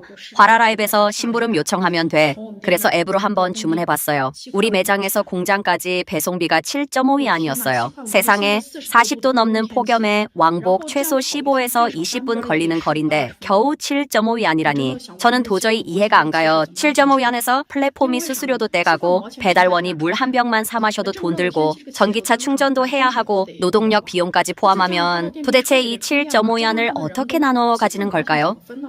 외출해보니 금도 못 사고 옷도 못 사겠고 이젠 밥조차도 사 먹기 부담스러운 기분이 드네요. 어제 아이를 데리고 난징 상업거리 구경 나갔어요. 밥이나 한 끼 먹자고 했죠. 그랬더니 한 그릇에 장육덮밥이 49위안, 제일 싼 소시지, 뚝배기밥이 39위안, 오므라이스도 38위안 애가 안 먹겠다고 하더라고요. 돈을 아끼게 됐으니 좋은 일이죠. 그런데 케이크가 먹고 싶대요. 진짜 손가락 한 마디만 한 케이크가 22위안이에요. 애가 이거저거 몇 개 집어보길래 보니까 70에서 80위안은 그냥 훅 나가겠구나 싶더라고요. 제가 돈 내는 입장이니까 그냥 하나만 사자고 했죠. 결국 하나만 사고 저도 안 먹었어요. 이럴 때 누가 먹고 싶은 거 먹고 마시고 싶은 거 마셔 라는 말 해도 소용없어요. 저는 솔직히 말려들지 않을 거예요. 밥 한 그릇에 50위안이라니 진짜 먹기가 겁나요. 나보다 더 힘든 사람 진짜 몇 명이나 될까요? 온몸 뒤져봐도 100위안도 없습니다. 이런 생활 겪어보셨나요? 어제 21일이었잖아요. 주택대출 내는 날이었어요. 급여 들어오자마자 바로 대출 갚고 아이한테 일주일 생활비로 200위안 넣어줬어요. 그런데 문득 생각났죠. 20일엔 알리페이 후불 결제도 상환해야 한다는 걸요. 그거 아직 못 갚았더라고요. 그래서 계좌 잔액 확인해봤더니 갚기엔 턱없이 부족해요. 100위안도 모자라요. 결국 가지고 있는 모든 계좌, 조금이라도 출금 가능한 거 싹 다 긁어 모았어요. 이 블로그는 오늘 점심으로 중식 찐빵에 짠지를 먹으며 돈을 아끼느라 생수조차 사지 못했다고 안타까움을 털어놓았습니다. 그녀는 다음 날들을 어떻게 버텨야 할지 고민하고 있습니다. 월급날은 아직 멀었고 다음 달은 이번 달보다 더 힘들 것 같다고 합니다. 왜냐하면 이번 달에는 거의 수입이 없었기 때문입니다. 그녀는 중년에 접어든 지금 위로는 부모님, 아래로는 아이, 매달 주택 대출까지 갚아야 하는 상황에서 정말 압박감이 너무 커요 라고 말했습니다. 하지만 그녀는 포기하지 않습니다. 열심히 노력하면 내 가정은 반드시 지켜낼 수 있을 거예요 라며 강한 의지를 보였습니다. 저는 80년대생입니다. 요즘 저는 점심 식사 외에는 거의 돈을 쓰지 않아요. 그리고 그 식비도 12위안을 넘기면 안 돼요. 그 외에는 장 보는데 드는 돈 정도가 전부입니다. 10월에는 가게 임대 계약이 만료돼서 임대료로 2만 위안 가까이 냈고 지난달에는 병원에 입원해서 보름 동안 3,000위안 넘게 썼습니다. 난방비는 어제 겨우 냈어요. 오랫동안 고민했어요. 이걸 내야 하나 말아야 하나. 내지 않으면 2,000위안 넘게 아낄 수 있으니까요. 어른인 우리는 추운 거 좀 참을 수 있는데 집에 노인과 아이가 있다 보니 추위를 못 견딜까봐 결국 납부하기로 했습니다. 이 블로그는 요즘 생활이 매우 절약적으로 바뀌었다고 합니다. 예전에는 쇼핑을 즐겼지만 이제는 가능하면 아무것도 사지 않으려 하고 아이가 뭔가를 원할 때에만 구매를 고려한다고 합니다. 가끔 이런 자신을 생각하면 마음이 아프기도 하지만 현실이 이런 걸 어쩌겠냐며 어려운 환경에서 살아가려면 어쩔 수 없다고 말합니다. 지금 그녀의 가장 큰 바람은 가족과 함께 이 어려움을 잘 이겨내는 것입니다. 요즘 다들 얼마나 가난해졌는지 아시나요? 많은 이들이 지금은 2,000위안도 손에 없는 상황이라고 합니다. 사람들은 이렇게 말합니다. 30년 넘게 살아왔지만 학업도, 커리어도, 결혼도 중요한 선택 하나 제대로 해본 적 없고 제대로 된 계획도 없었으며 조언해주는 사람조차 없었다고요. 그리고 그 사실을 깨달았을 땐 이미 너무 늦어 있더랍니다. 조금 전 들은 이야기인데 한 동창이 갑자기 암 판정을 받고 지금 정주대 제1병원에 누워있다고 하더군요. 그 친구를 보고 나니 삶에 대한 집착이 싹 사라졌다고 합니다. 하늘 아래 나는 하루살이요. 푸른 바다 속의 모래일 뿐이다. 오늘 뉴스는 여기까지입니다. 시청해주셔서 감사합니다. 안녕하십니까, 이태현입니다. 요즘 사회는 늑대는 많고 고기는 적다. 딱 이 한마디로 표현할 수 있습니다. 이건 어느 업종이든 마찬가지예요. 저는 장비 판매업을 하고 있는데 우리 그룹 회사가 만드는 제품은 해당 업계에서 거의 상위 3위 안에 드는 수준입니다. 예전에는 고객사에 몇 번만 방문해서 얘기하면 수억, 수천만 위안짜리 계약도 쉽게 성사됐습니다. 그렇게 몇 번 미팅하고 곧바로 계약서에 도장을 찍곤 했죠. 그런데 지금은 다릅니다. 이제는 같은 고객을 두고 경쟁하는 업체가 수십, 수백 군데입니다. 정말로 늑대는 많은데 고기는 부족한 세상이 된 거죠. 다른 업종도 마찬가지입니다. 당신이 영업을 하든 부동산 중개를 하든 다른 무슨 사업을 하든 지금의 사회 환경은 그만큼 경쟁이 치열하고 기회는 점점 줄어드는 구조라는 걸 다들 느끼고 계실 겁니다.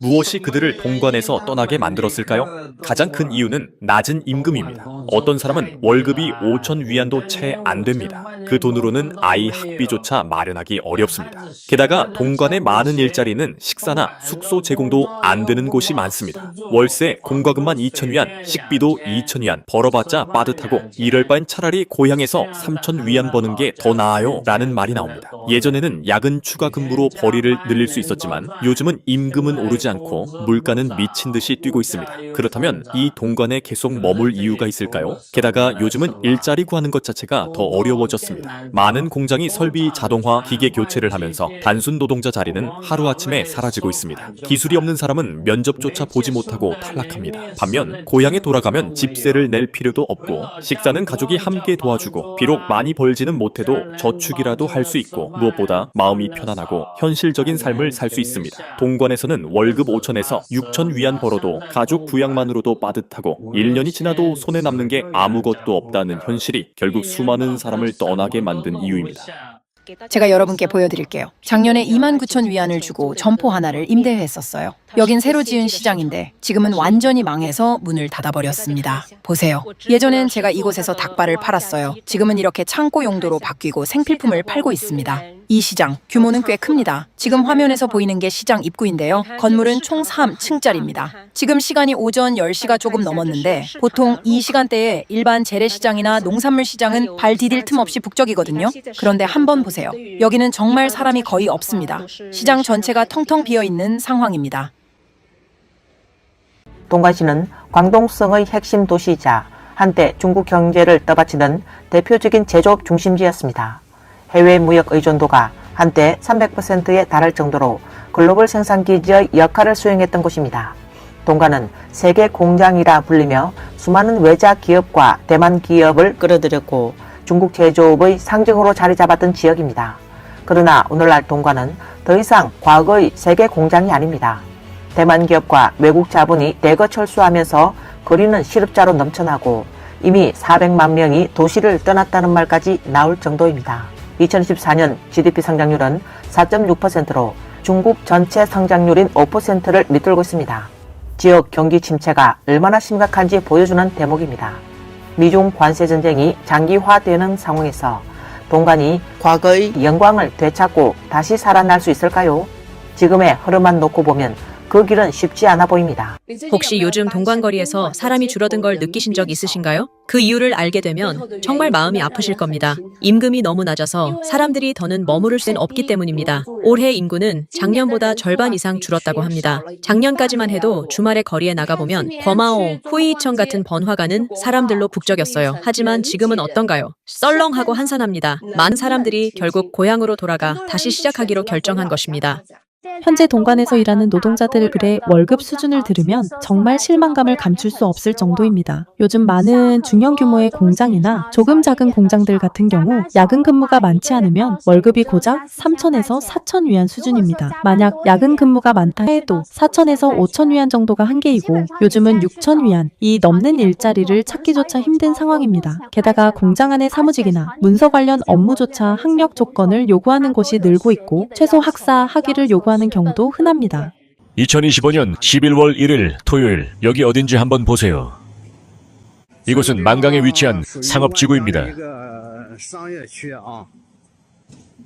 오늘은 토요일인데 벌써 11시가 넘었습니다.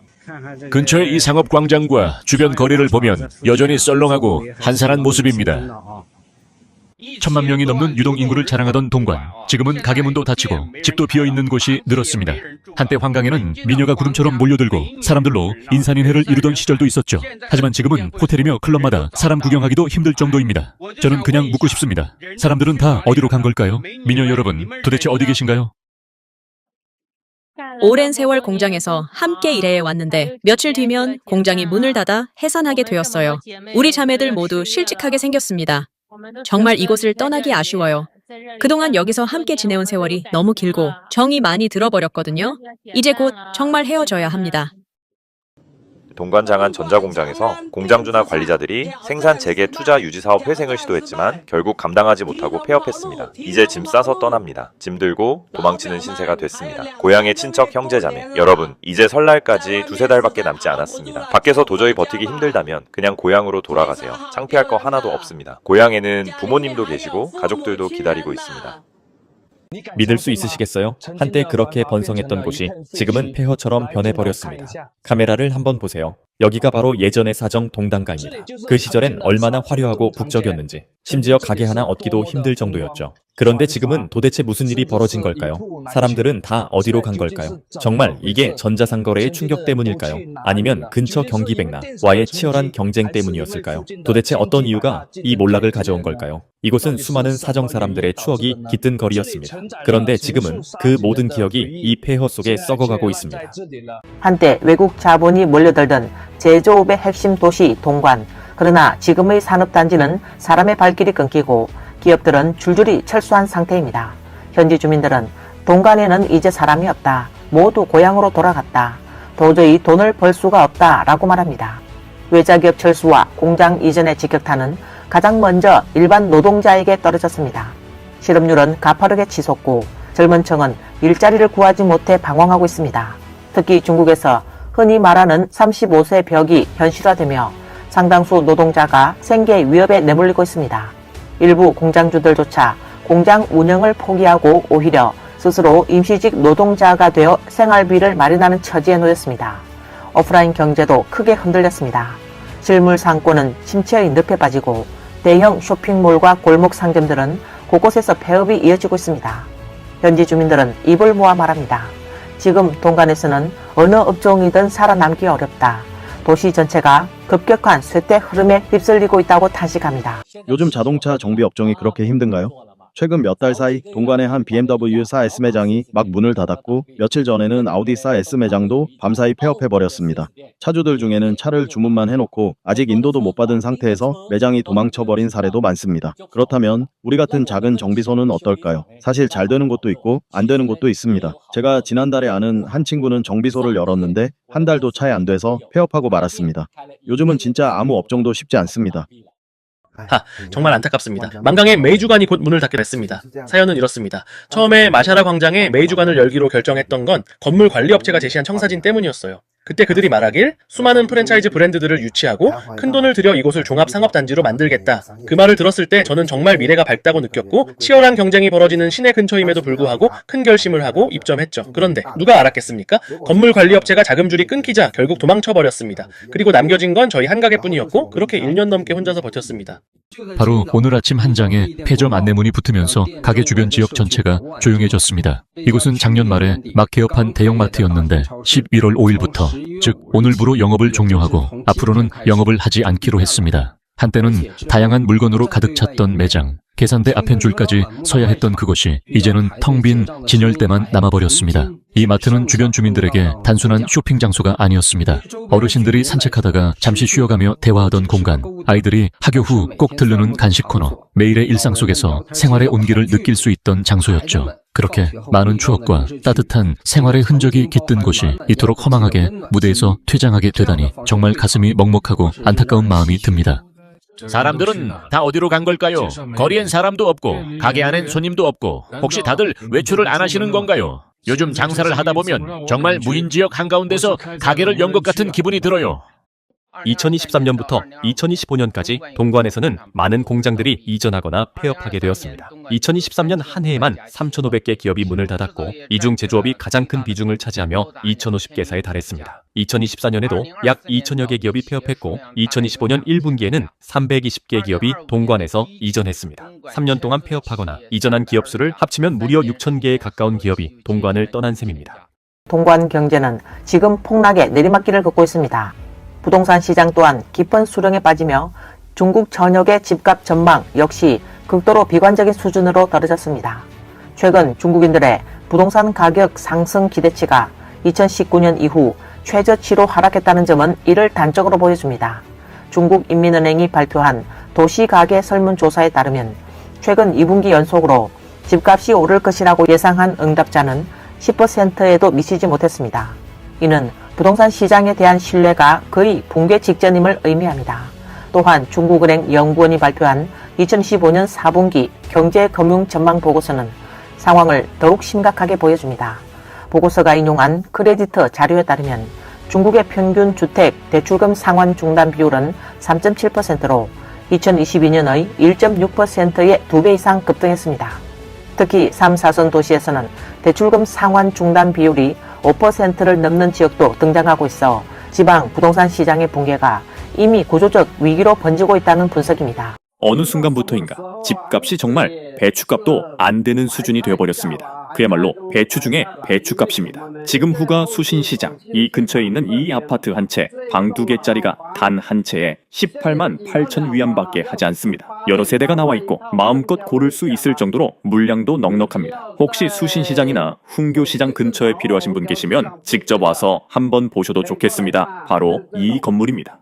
동관사전의 집값이 정말 전면 붕괴의 직전인 걸까요? 여러분, 바로 며칠 전 이 지역의 신축 아파트 개발 업체가 매우 충격적인 소식을 발표했습니다. 바로 지금 신축 아파트가 제곱미터당 9,000위안대까지 직격 하락한 것입니다. 벽해운천 단지의 경우 현재 100제곱미터, 125제곱미터, 150제곱미터짜리 방 3개, 4개짜리 신축 아파트들을 1차 분양 중인데요. 이 단지는 과거 최고가일 때 평당 28,000에서 29,000위안에 팔리던 곳이었습니다. 그런데 지금은 9,000위안대를 깨고 내려가며 역대 최저 수준까지 폭락한 것입니다. 이 정도면 사실상 집값 붕괴 선언이나 마찬가지입니다. 죽어도 믿기지 않습니다. 제 뒤에 보이는 이 아파트 단지 평당 가격이 무려 5,000위안대로 떨어졌습니다. 이게 정말 우리가 알던 그 대동관이 맞나요? 이 가격은 도대체 몇 년 전 수준인가요? 형제 여러분, 혹시 이 가격이 마지막으로 등장했던 게 언제가 있었는지 아시는 분 계신가요? 믿기 힘든 현실입니다. 동관의 집값은 정말 더 이상 떨어지면 안 됩니다. 계속 이렇게 떨어지다가는 정말 큰일 납니다. 방금 한 집주인이 제 가게에 찾아왔는데 자신이 가진 집을 팔고 싶다고 했습니다. 그 집을 살 때 총 230만 위안을 들였고 70만 위안을 계약금으로 내고 160만 위안을 대출받았다고 합니다. 지금까지 약 6년 동안 상환했지만 아직도 은행에 140만 위안의 대출금이 남아있다고 하더군요. 그분이 지금 집을 얼마에 팔 수 있냐고 물어서 저는 현재 시세로는 120만 위안대에 팔 수밖에 없다고 말씀드렸습니다. 그 말을 듣고는 그분 얼굴이 바로 굳어졌고 완전히 낙담한 표정이었습니다. 여러분께 조금 마음 아픈 사실을 하나 알려드릴게요. 현재 동관의 집값은 이미 50에서 60% 정도 하락했습니다. 예를 들어 호문 지역의 만과운성 아파트를 보면 부동산 시장이 한창 좋았을 때는 92제곱미터, 약 28평짜리 집 한 채가 약 450만 위안에 거래됐습니다. 그런데 지금은 같은 집이 180만 위안 정도에 거래되고 있습니다. 이건 저희가 110만 위안 이상 빚을 지고 산 집입니다. 그때 계약금도 꽤 많이 빌렸고 주택담보대출은 90만 위안을 받았습니다. 이제 6년 동안 갚아왔지만 아직도 60만 위안 넘는 빚이 남아 있습니다. 그중에 주택대출은 아직 52만 위안 이상 남았고 은행에서 빌린 돈이 약 6만 위안, 부모님께 빌린 돈이 9만 위안입니다. 다 합치면 60만 위안 이상인데 아직 전부 갚지 못한 상황입니다. 어떤 사람은 이렇게 말합니다. 5년 후에는 10만, 20만 위안짜리 집이 넘쳐날 것이다. 현재 전국적으로 수만 위안짜리 집이 있는 도시가 약 20에서 30곳 정도 있으며 수십만 위안짜리 집은 거의 모든 도시에 존재합니다. 예를 들어 광주와 불산, 특히 광주 증성 쪽만 봐도 지금은 100만 위안 초반대로 집 한 채를 살 수 있습니다. 이 하락 속도로 보면 5년도 필요 없이 곧 20에서 30만 위안짜리 집이 넘치는 시대가 올 수도 있다는 겁니다. 그래서 지금 급하게 집을 살 필요는 전혀 없고 오히려 다급해져야 할 사람은 집주인들이라는 말입니다. 여러분은 어떻게 생각하시나요? 당신은 최근 2년 동안 광주에서 구직 활동을 해본 경험이 어떤지 아시나요? 한마디로 말하면 인생을 의심하게 만드는 경험입니다. 제가 직접 겪은 걸 말씀드릴게요. 300건이 넘는 이력서를 냈지만 면접 제안은 손가락으로 꼽을 정도였고 그나마 받은 면접의 열에 8바홉은 시간 낭비라는 생각만 들었습니다. 혹시 당신도 보스 직핀 앱에서 무감각해질 정도로 구직 광고를 계속 보고 계시다면 제가 나타투의 명대사 하나를 드릴게요. 앞에 길이 없다면 내가 길을 만들어 가겠다. 문제는 그 길이 어디 있냐는 겁니다. 당신이 나는 그냥 소처럼 말처럼 일할 각오가 돼 있다고 생각하시나요? 그럼 오산이에요. 소나 말은 일을 안 할 때에도 누군가 먹여줍니다. 하지만 우리는 일이 없으면 그냥 버려질 뿐입니다. 노동자 유입의 시대는 이미 끝났고 이제는 귀향의 시대가 도래했습니다. 여기 뒤를 한번 보세요. 여러 대의 차량에 수많은 사람들이 타고 있습니다. 매일같이 사람들이 오고 가고 다들 큰 짐을 싸서 고향으로 돌아가고 있어요. 아직 광주에 오지 않은 분들께 말씀드립니다. 이제 오지 마세요. 그냥 고향에 계세요. 고향에 머무르세요. 지금 광주에서는 할 일이 없습니다. 그래서 다들 고향으로 돌아가고 있어요. 큰 짐을 싸고 이삿짐, 차량, 전기 자전거까지 전부 가져갑니다. 전기 자전거가 정말 많아요. 한 대의 트럭 전체가 전기 자전거로 가득 차 있네요. 이렇게 돌아가는 사람들은 다시는 광주로 돌아오지 않을 겁니다. 짐이란 짐은 전부 다 가져갔으니까요. 차량 프레임까지도 가져갔어요. 올해는 다들 명절보다 훨씬 일찍 귀향하고 있습니다. 이제는 더 이상 광주로 돌아올 수 없는 상황입니다. 광주에서는 돈을 벌 수가 없기 때문입니다. 저는 평소처럼 열심히 일하고 있었는데 갑자기 아무런 예고도 없이 강제로 실직하게 됐습니다. 공장이 갑작스럽게 폐업을 선언한 겁니다. 10년도 넘게 다닌 직장이 오늘 무너졌습니다. 실직했습니다. 앞으로의 생계도 막막하고 길이 어디 있는지조차 모르겠습니다. 그저 멍하게 벽만 바라보게 됩니다. 전부 문을 닫았습니다.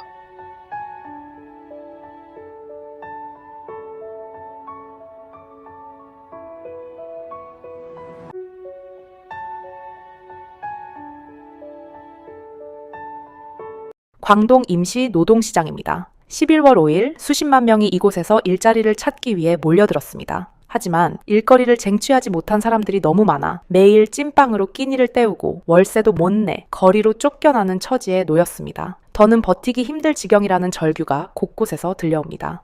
집에 돌아가자니 창피할까봐 두렵고 돌아가지 않자니 일을 못 구해 막막하고 정말 어느 쪽도 쉽지 않은 상황입니다.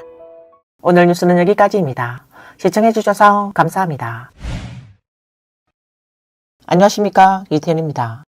중국 사람들은 왜 이렇게 관직에 집착할까요? 전 세계를 둘러봐도 중국인처럼 관직을 열망하는 사람들은 드뭅니다. 대학생의 80%는 졸업만 하면 바로 공무원 시험을 준비하고 공무원이 되면 관직에 한 걸음 더 다가섰다고 여기죠. 큰 관직이든 작은 관직이든 관직이라는 글자만 있으면 모두가 머리를 쥐어짜며 어떻게든 들어가려고 애쓰는 겁니다.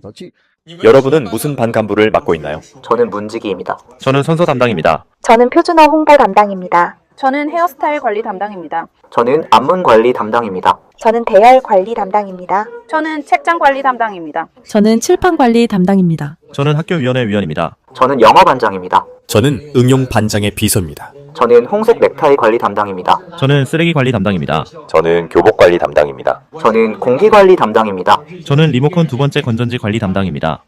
하나같이 기세는 당당한데 여기 왜 온 건지 알고 있습니까? 여러분의 점수는 하나같이 처참하게 깎였습니다. 좋아요. 간단히 우리 반장에게 점수 상황을 발표하게 하겠습니다. 월요일에 점수를 가장 많이 깎인 건 장보부입니다. 장보부는 월요일부터 목요일까지 이미 62점을 깎였습니다. 다른 사람은 말하지 않겠습니다. 장보부만 봐도 각자 부모님들은 자기 자식이 학교에서 어떤 모습인지 알 수 있을 겁니다. 나는 중국농업발전은행의 행장이 되고 싶어요. 아빠의 뒤를 잇기 위해서예요. 왜냐하면은 저희 할아버지가 중국농업발전은행의 행장이셨고 저희 엄마는 부행장이시거든요. 그래서 저는 우리 집안의 유산을 이어가고 싶어요. 나는 그냥 묻고 싶어요. 서민들이 잘 살 수는 없는 건가요? 중국 인수재산보험의 류안님과 내몽골의 왕파는 무려 4억 4,900만 위안 이상을 챙겼습니다. 윤영성 본계시의 리오송, 중국철도, 19국의 손강, 연대 고신구의 공전성, 해남 해구의 나증비는 더 심각합니다. 이들은 뇌물을 받았을 뿐만 아니라 권력을 이용한 성매매와 정경 유착까지 저질렀습니다. 강소성 남통의 황희봉, 해올빈의 리대경, 영하성의 진치문, 심지어 예전에 반부패국 국장이었던 한월선도 결국 낙마했습니다. 이건 빙산의 일각일 뿐이다.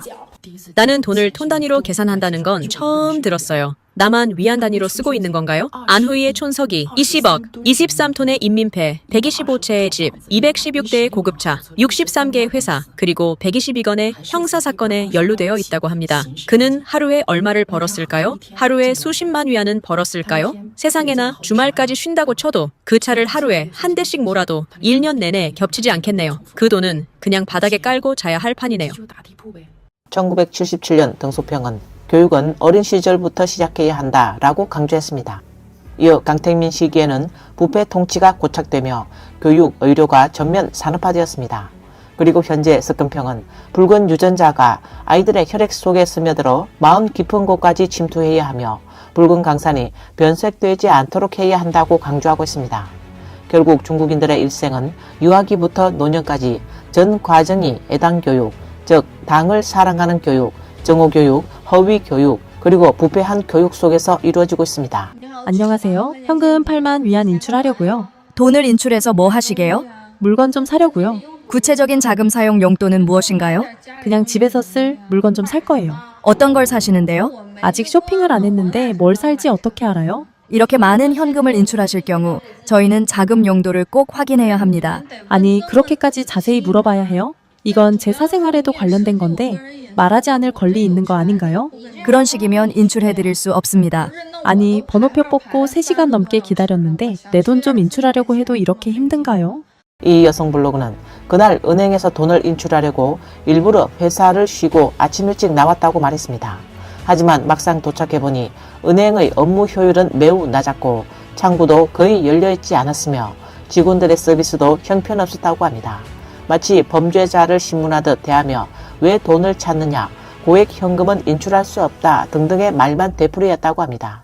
그녀는 도무지 이해할 수 없다며 왜 지금은 내 돈을 은행에서 찾는 일조차 이렇게 힘들어진 걸까요? 라고 말했습니다. 큰 금액 이체는 안 되고 작은 금액 이체는 거래가 너무 잦다고 하고 그래서 내가 이렇게 창고까지 왔는데도 별 이유를 다 대며 안 해주잖아요. 이거 제 돈 아니에요? 저 대출 받으러 온 거 아니라고요. 제가 고객님을 위해서 그러는 거잖아요. 요즘 온라인 사기가 얼마나 많은데요. 그러니까 사기꾼들이 남의 신용카드 쓰는 걸 막아야지 왜 나를 통제해요? 저희는 규정에 따라 처리하는 겁니다. 5만 위안을 초과하는 고액 이체는 사전에 예약해야 해요. 그럼 아까 번호표 뽑고 대기할 때 왜 말 안 해줬어요? 저 일부러 회사에 휴가 내고 온 건데 하루를 거의 다 허비했잖아요. 그럼 지금 예약하면 내일은 인출할 수 있어요? 그건 확실하지 않아요. 은행에 그만한 현금이 있는지 봐야 해요. 같은 노동자인데 왜 어떤 사람은 5만 위안의 상금을 받고 어떤 사람은 피땀 흘려 번 돈의 80%가 공제당해야 하나요? 방동래의 한 직원은 정의로운 행동을 하고 앞장섰다고 5만 위안을 상금으로 받고 현장을 정리한 사람도 5천 위안을 받았어요. 그날 20명이 총 20만 위안을 받았죠. 이게 바로 직원을 가족처럼 대하는 거죠. 반면에 화북성의 배달기사는 한 달 전에 퇴사한다고 미리 말했는데도 결국 건당 1위안만 주고 임금의 80%를 공제당했어요. 항의하러 가니 오히려 욕설과 폭행을 당했죠. 어떤 기업에게는 평범한 직원의 자존심은 휴지 조각보다 못한 겁니다. 한쪽은 정의에 대한 보상금까지 주고 직원들을 아끼니까 퇴사율이 고작 0.43%입니다. 다른 쪽은 악의적으로 임금을 삭감하여 정직한 사람들의 감정을 통제하지 못하게 하여 비극을 초래했습니다. 이 격차는 하늘과 땅의 차이 같습니다. 여러분께서는 국가 수준의 부를 축적한 병원 원장에 대해 들어보신 적이 있으신가요? 최근 북경의 한 병원 원장이 체포되었고 그의 자택에서는 하루 종일 압수수색이 진행되었습니다. 그 과정에서 발견된 것은 약품도 의료 장비도 아니었습니다. 바로 산더미처럼 쌓여있는 현금이었습니다. 현금 위안화만 해도 약 2에서 3억 위안에 달했으며 금액이 너무 커서 개수기 여러 대가 과열로 타버릴 정도였다고 합니다. 하지만 그것이 전부가 아니었습니다. 미화 2천만 달러 상당한 양의 일본 엔화 그리고 지방 금고를 열자마자 황금빛이 번쩍 모두 금괴였다고 합니다. 그저 한 병원의 원장일 뿐인 분께서 어떻게 이처럼 막대한 외화를 보유하게 되었을까요? 혹시 외국 환자가 신속한 진료를 원해 뒷돈을 준 건 아닐까요? 이 블로그는 또 체포된 이 병원 원장의 집에는 명품 시계, 고급 술, 각종 명품들이 가득했으며 이 모든 물품들의 총 가치는 무려 6에서 7억 위안에 달한다고 합니다. 이게 끝일까요? 아닙니다. 이건 그저 빙산의 일각에 불과하다고 합니다. 병원장으로 있으면서 그는 북경에 몇 차나 되는 고가의 사하보를 보유하고 있었고 미국과 스위스에도 대형 고급 별장이 여러 채 있다고 합니다. 그리고 아직 발견되지 않았거나 이미 해외로 빼돌린 자산이 얼마나 더 있는지는 아무도 모릅니다. 그저 한 명의 병원장일 뿐인데 어떻게 이런 슈퍼 능력을 갖게 된 걸까요? 이건 정말 믿기 어려운 일일 뿐만 아니라 중국인들의 분노를 자아내는 일입니다. 왜냐하면 그가 챙긴 그 어마어마한 돈은 다름 아닌 서민들이 고통스럽게 마련한 진료비, 생명을 지키기 위한 치료비에서 나온 것이기 때문입니다. 라고 말했습니다. 27억 위안을 횡령했다니 실로 믿기 어려운 이야기입니다. 지방의 시립병원 원장이 어떻게 이런 막대한 금액을 손에 쥘 수 있었는지 그 현실 자체가 충격입니다. 이제는 횡령 액수도 억 단위가 기준선이 되어버린 걸까요? 인터넷에서 찾아보니 현금 1억 위안이면은 대형 현금 수송차 한 대가 가득 차는 분량이라고 하더군요. 그럼 27억 위안은 약 25대 분량이며 무게로만 따져도 31톤이 넘습니다. 사람들이 계산해주기를 매일 10,000 위안을 써도 전부 쓰려면 738년, 보통 가정처럼 1년에 10만 위안을 쓴다면 27,000년이 걸린다고 합니다. 말 그대로 구석기 시대부터 누워서 써야 겨우 다 쓸 수 있는 돈입니다. 이건 의료가 아닙니다. 흡혈귀입니다. 윤영성 안산총 간부가 자신의 가족을 통해 승합차 운송 노선을 독점하려다 논란이 되었습니다. 지금 앞에 있는 저 승용차는 촌장 여동생 차입니다. 그리고 이건 촌장 집 차고요. 저 차가 앞에서 길을 막고 있어서 우리가 지나가지 못하게 합니다. 어휴, 아직도 버티고 있네. 산시성 유량시 이석구의 한 마을에서 마을 관리자가 마을 주민과 다툰 뒤 굴착기를 몰아 주민을 들이받았습니다.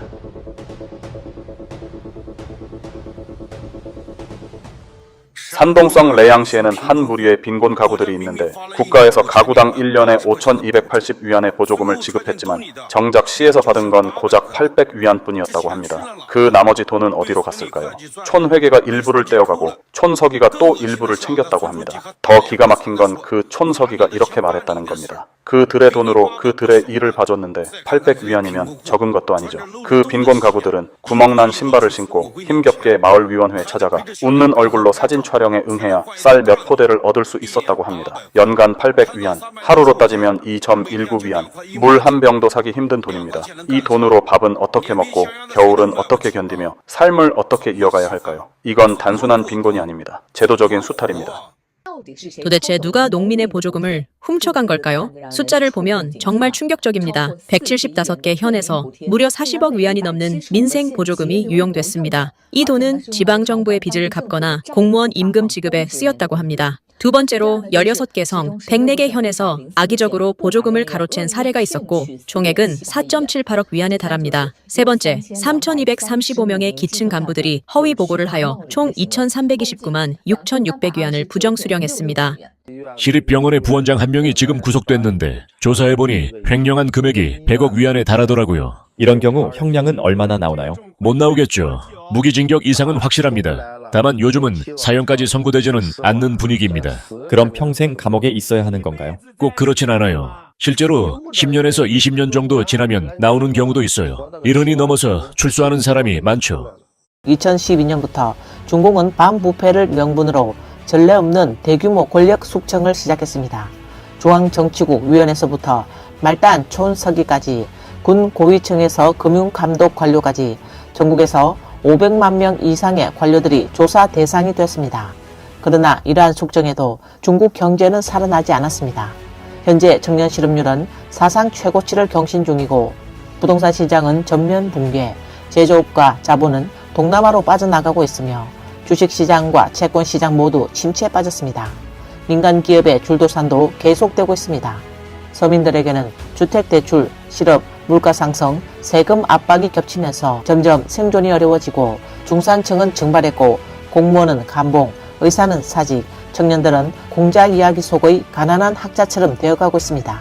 이 모든 일이 500만 명의 관료가 숙청된 이후에 벌어진 현실입니다. 당신의 사회가 한 사람의 말만 통하는 일원당 구조라면 그건 가장 큰 재앙입니다. 왜냐면 한 사람만이 결정하고 다른 사람은 감히 말도 못하는 상황이니까요. 그 사람을 비판하면요, 내일 바로 쫓겨나는 거죠. 그렇죠. 중국 사람들요, 사실 누구나 이런 것들을 싫어해요. 하지만 싫어한다고 해결되는 건 아닙니다. 예를 하나 들어줄게요. 그러면 이해가 될 겁니다. 예를 들어 어떤 사람이 100만 위안을 가져가고 당신은 고작 10,000 위안만 받았어요. 그럼 당연히 불공평하다고 느끼고 그 사람을 미워하게 되겠죠. 근데 만약 당신에게 500,000 위안을 줬다면 더는 미워하지 않을 거예요. 이해되죠? 결국 이건 환경 자체에 문제가 생긴 거예요. 그 회관들 있죠? 시끄럽고 어수선한 그곳은 우리 같은 서민을 위한 곳이 아니에요. 전부 권력 있고 돈 많은 사람들을 접대하는 곳이죠. 그 돈 많은 사람들, 그 돈이 어디서 났겠어요? 다 알잖아요. 그래서 이 사회는 이미 문제가 생긴 거예요. 근원부터 파헤쳐야 해요. 이해하셨죠? 오늘 뉴스는 여기까지입니다. 시청해주셔서 감사합니다. 안녕하십니까, 이태윤입니다. 지금 인터넷에는 무협 배우 이연걸에 대한 영상이 넘쳐납니다. 예전에는 늙고 허약해 보였지만 지금은 활기 넘치는 청년이 되었다고 합니다. 그리고 그의 행동은 아주 이상합니다. 마치 아이처럼 너무나 활발합니다. 그는 무엇을 먹었기에 이렇게 되었을까요? 왠지 지금의 이연걸의 상태가 좀 이상하다는 느낌이 들어요. 네티즌들이 말한 것처럼 활발하면서도 뭔가 요상한 분위기가 있습니다. 지금 상태가 좀 너무 활발한 것 같기도 합니다. 인기 배우 우몽룡이 주택가에서 갑자기 사망했습니다. 2달 전인 9월 11일 새벽 북경 조양에서 37세의 나이로 사망했습니다. 그의 사망 공식적인 결론은 음주 후 추락사로 범죄 혐의를 배제한다는 것이었습니다. 이 결론은 네티즌들의 강한 회의론을 불러일으켰습니다. 엄중한 공식 검열에도 불구하고 네티즌들은 부패한 중공 엘리트들에 대한 사치와 도덕적 타락 등 충격적인 사실들을 폭로했습니다. 이 사건이 전개되면서 네티즌들은 우몽룡 사건의 주요 용의자 극광광이 불법 장기 이식 산업에 연루되었다는 사실을 폭로했습니다. 극광광은 누구일까요? 유명 1인 방송 이몽량은 네티즌들이 극광광의 본명이 이붕 전 총리의 손자인 이명이라는 단서를 제공했다고 밝혔습니다. 극광광은山동성 치박시에서 태어난 것으로 알려졌으며 소식통들은 그의 생년월일, 주민등록번호, 휴대전화번호까지 입수했습니다. 제보자는 이명이 북경 선샤인 산동 주거단지에 최소 2채의 부동산을 소유하고 있다고 주장했습니다. 하나는 15동 701호, 다른 하나는 18동 601호로 바로 우몽룡 사건이 발생한 곳입니다. 더 충격적인 사실은 네티즌들이 지적한 내용으로 분안성 일대에서 지광광이라는 이름으로 등록된 기업이 무려 677곳에 달한다는 것입니다. 그 중에는 각종 논란의 중심에 서 있는 상하 의원이 포함되어 있습니다. 네티즌들은 이 산업 사슬이 너무나 암울하다고 한탄했습니다. 이처럼 촘촘하고 광범위한 네트워크 속에서는 중공 권력층의 표적이 된 일반 주민들의 장기가 더 이상 도망칠 곳이 없다고 말했습니다. 이 연거리 요즘 정말 큰 화제입니다. 온 인터넷이 그의 이야기를 하느라 떠들썩할 정도죠. 예전에는 많이 노쇠해 보였는데 최근에는 매우 활력이 넘쳐 보입니다. 외모나 피부, 전반적인 정신 상태까지 모두 예전보다 훨씬 젊어진 것 같습니다. 저도 궁금해서 댓글들을 오랫동안 살펴보았습니다. 그랬더니 추천 영상에 홍금보와 예평 영상이 계속 뜨더군요. 정말 놀라운 건 홍금보도 예전에는 휠체어를 타고 다니고 움직이는 것도 힘들어 보였는데 지금은 걸음걸이도 빠르고 심지어는 펄쩍펄쩍 뛰며 권투까지 합니다. 온라인에서는 세계적 영화 배우 이영걸이 올해 8월 입원 기간에 심장 이식 수술을 받았다는 소문이 퍼지고 있습니다. 이영걸은 소림사, 황비용, 정무영웅 등 많은 쿵푸 영화를 찍었습니다. 2013년 그는 갑상선 항진증 진단을 받았고 이후 병세가 점점 악화되어 한때는 휠체어에 의지해야 할 정도였습니다. 2023년 그는 대만에서 신간 초월 생사를 출간하며 이미 자신의 장례 방식까지 정해두었다고 솔직하게 말했습니다. 바다장이든 수목장이든 모두 받아들일 수 있다고 말했습니다. 또한 그는 젊었을 때 과도한 무술 수련으로 신체가 크게 손상되었으며 촬영 중 갑자기 기절한 적도 있다고 밝힌 바 있습니다.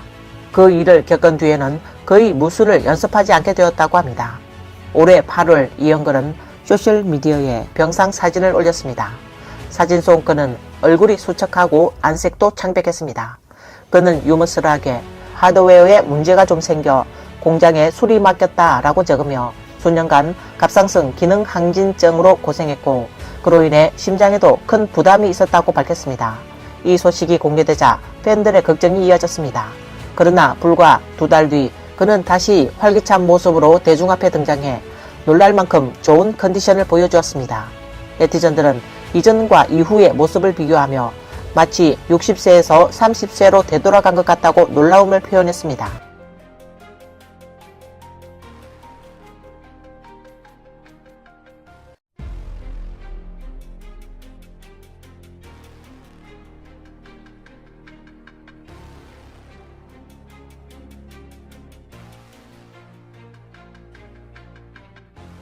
온라인상에서는 그가 심장 이식 수술을 받았다는 소문이 돌며 이것이 그가 다시 건강을 되찾은 핵심 이유일 것이라는 추측이 나왔습니다. 이에 대해 이영걸은 직접 영상을 찍어 해명했지만 영상 속 세부적인 장면들이 오히려 일부 네티즌들의 의혹을 불러일으켰습니다.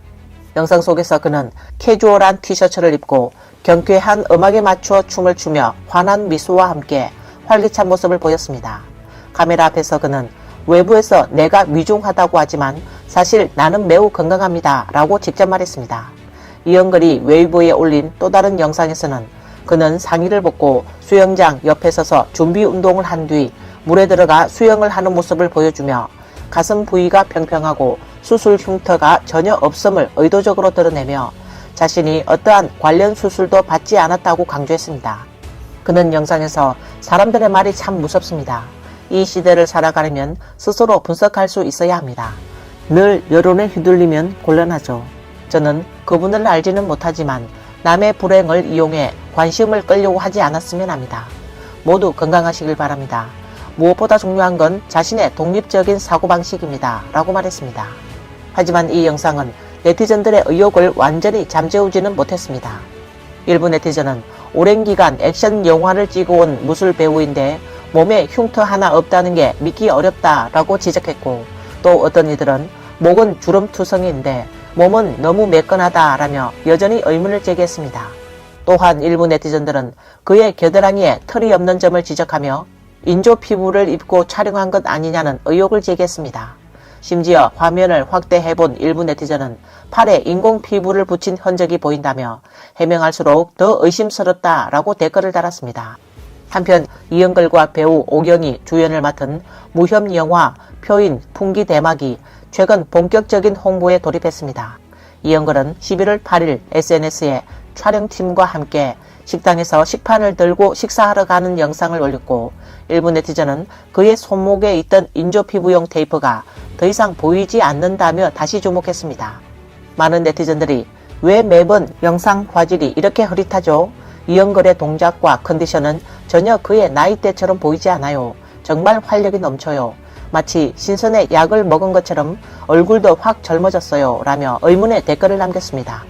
일부 네티즌들은 심지어 이영걸이 소림무성 추풍에 심장을 이식받은 것 아니냐는 추측까지 제기했지만 두 사람의 관련 시점이 맞지 않아 가능성은 낮으며 이러한 주장도 결국 잘못 퍼진 소문일 가능성이 높다고 보고 있습니다. 추풍은 소림사 제34대 무성으로 준수한 외모와 뛰어난 무술 실력으로 주목을 받았으며 부산에 출연을 계기로 소림에서 가장 잘생긴 무성이라 불리기도 했습니다. 하지만 지난해 8월 7일 새벽 차량 호출 서비스를 이용하던 중 교통사고를 당해 안타깝게 세상을 떠났습니다. 당시 향년 21세였습니다. 유가족 측은 사망 원인이 교통사고라고만 밝혔고 더 이상의 구체적인 내용은 공개하지 않았습니다. 하지만 무성 추풍의 시신이 고향으로 돌아간 이후 인터넷상에서는 각종 폭로성 루머들이 급속히 퍼지기 시작했습니다. 소름 끼치는 것은 사고 발생 이틀 전 무성 추풍 서성이 웨이보에 추풍의 흑백 사진을 올렸다는 점입니다. 일부 네티즌들은 이를 죽음의 예고로 해석했습니다.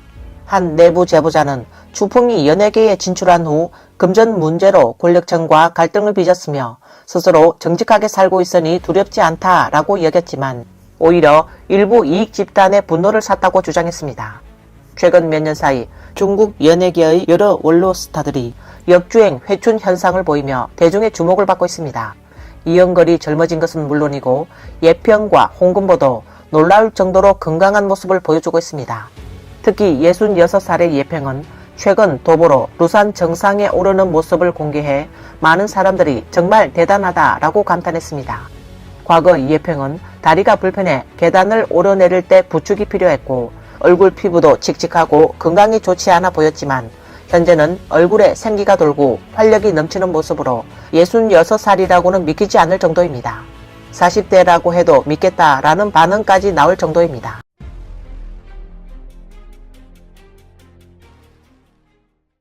알아맞혀봐요. 지금 제가 어디에 있는지. 루산. 맞아요. 대단하죠? 저 66살이에요. 오늘은 걸어서 정상까지 올라왔답니다. 한때 건강 상태가 매우 우려되던 홍금보도 요즘에는 완전히 회춘한 모습을 보이고 있습니다. 이미 76살인 그가 아무리 관리를 잘했다 해도 나이로 인한 신체 기능 저하는 피할 수 없을 거라 여겼지만 몇 년 전까지만 해도 공개석상에 휠체어를 타고 등장하며 기운이 없어 보이던 그가 최근 시안에 등장했을 땐 완전히 달랐습니다. 중국식 당복을 입고 나타난 그의 모습은 기운 넘치고 활기찬 모습이었습니다. 푸른 벽돌과 검푸른 기와 마치 시처럼 그림처럼 아름답다. 나는 지금 서한 성벽 위에서 천년의 역사와 문화를 탐방하고 있다. 중국의 장기 이식은 항상 매우 민감한 문제였습니다. 특히 이식 대기 기간이 다른 나라보다 훨씬 짧아 국제적인 회의론을 불러일으켰습니다. 중국에서는 장기 적합 판정에 며칠 또는 몇 주밖에 걸리지 않는 반면 다른 나라에서는 환자들이 일반적으로 몇 달 또는 몇 년을 기다려야 하기 때문에 중국의 장기 공급은 민감하고 논란의 여지가 있는 주제입니다. 여러 보도에 따르면 중국의 장기 기증자는 사형수뿐만 아니라 파룬궁 수련자, 위구르족, 그리고 정치적 반체제 인사들도 포함된다고 합니다. 이러한 상황은 인권 침해와 의료 윤리 붕괴에 대한 국제적인 관심을 불러일으켰습니다.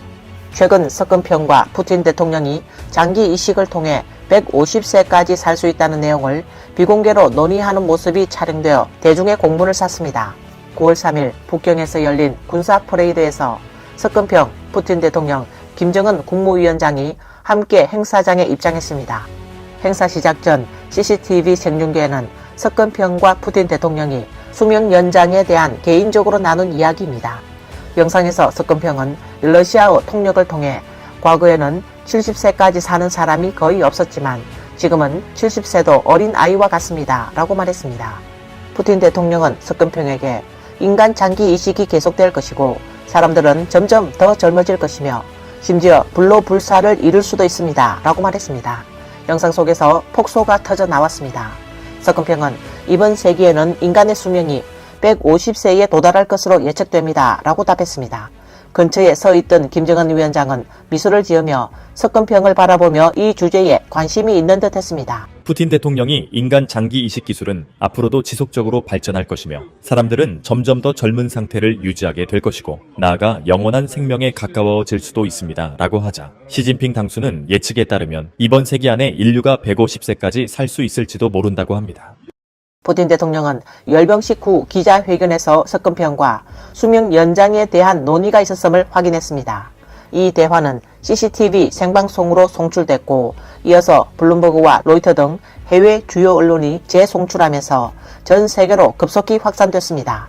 그제야 중국 당국은 사태의 심각성을 깨닫고 문제가 된 영상 클립을 즉시 삭제했습니다.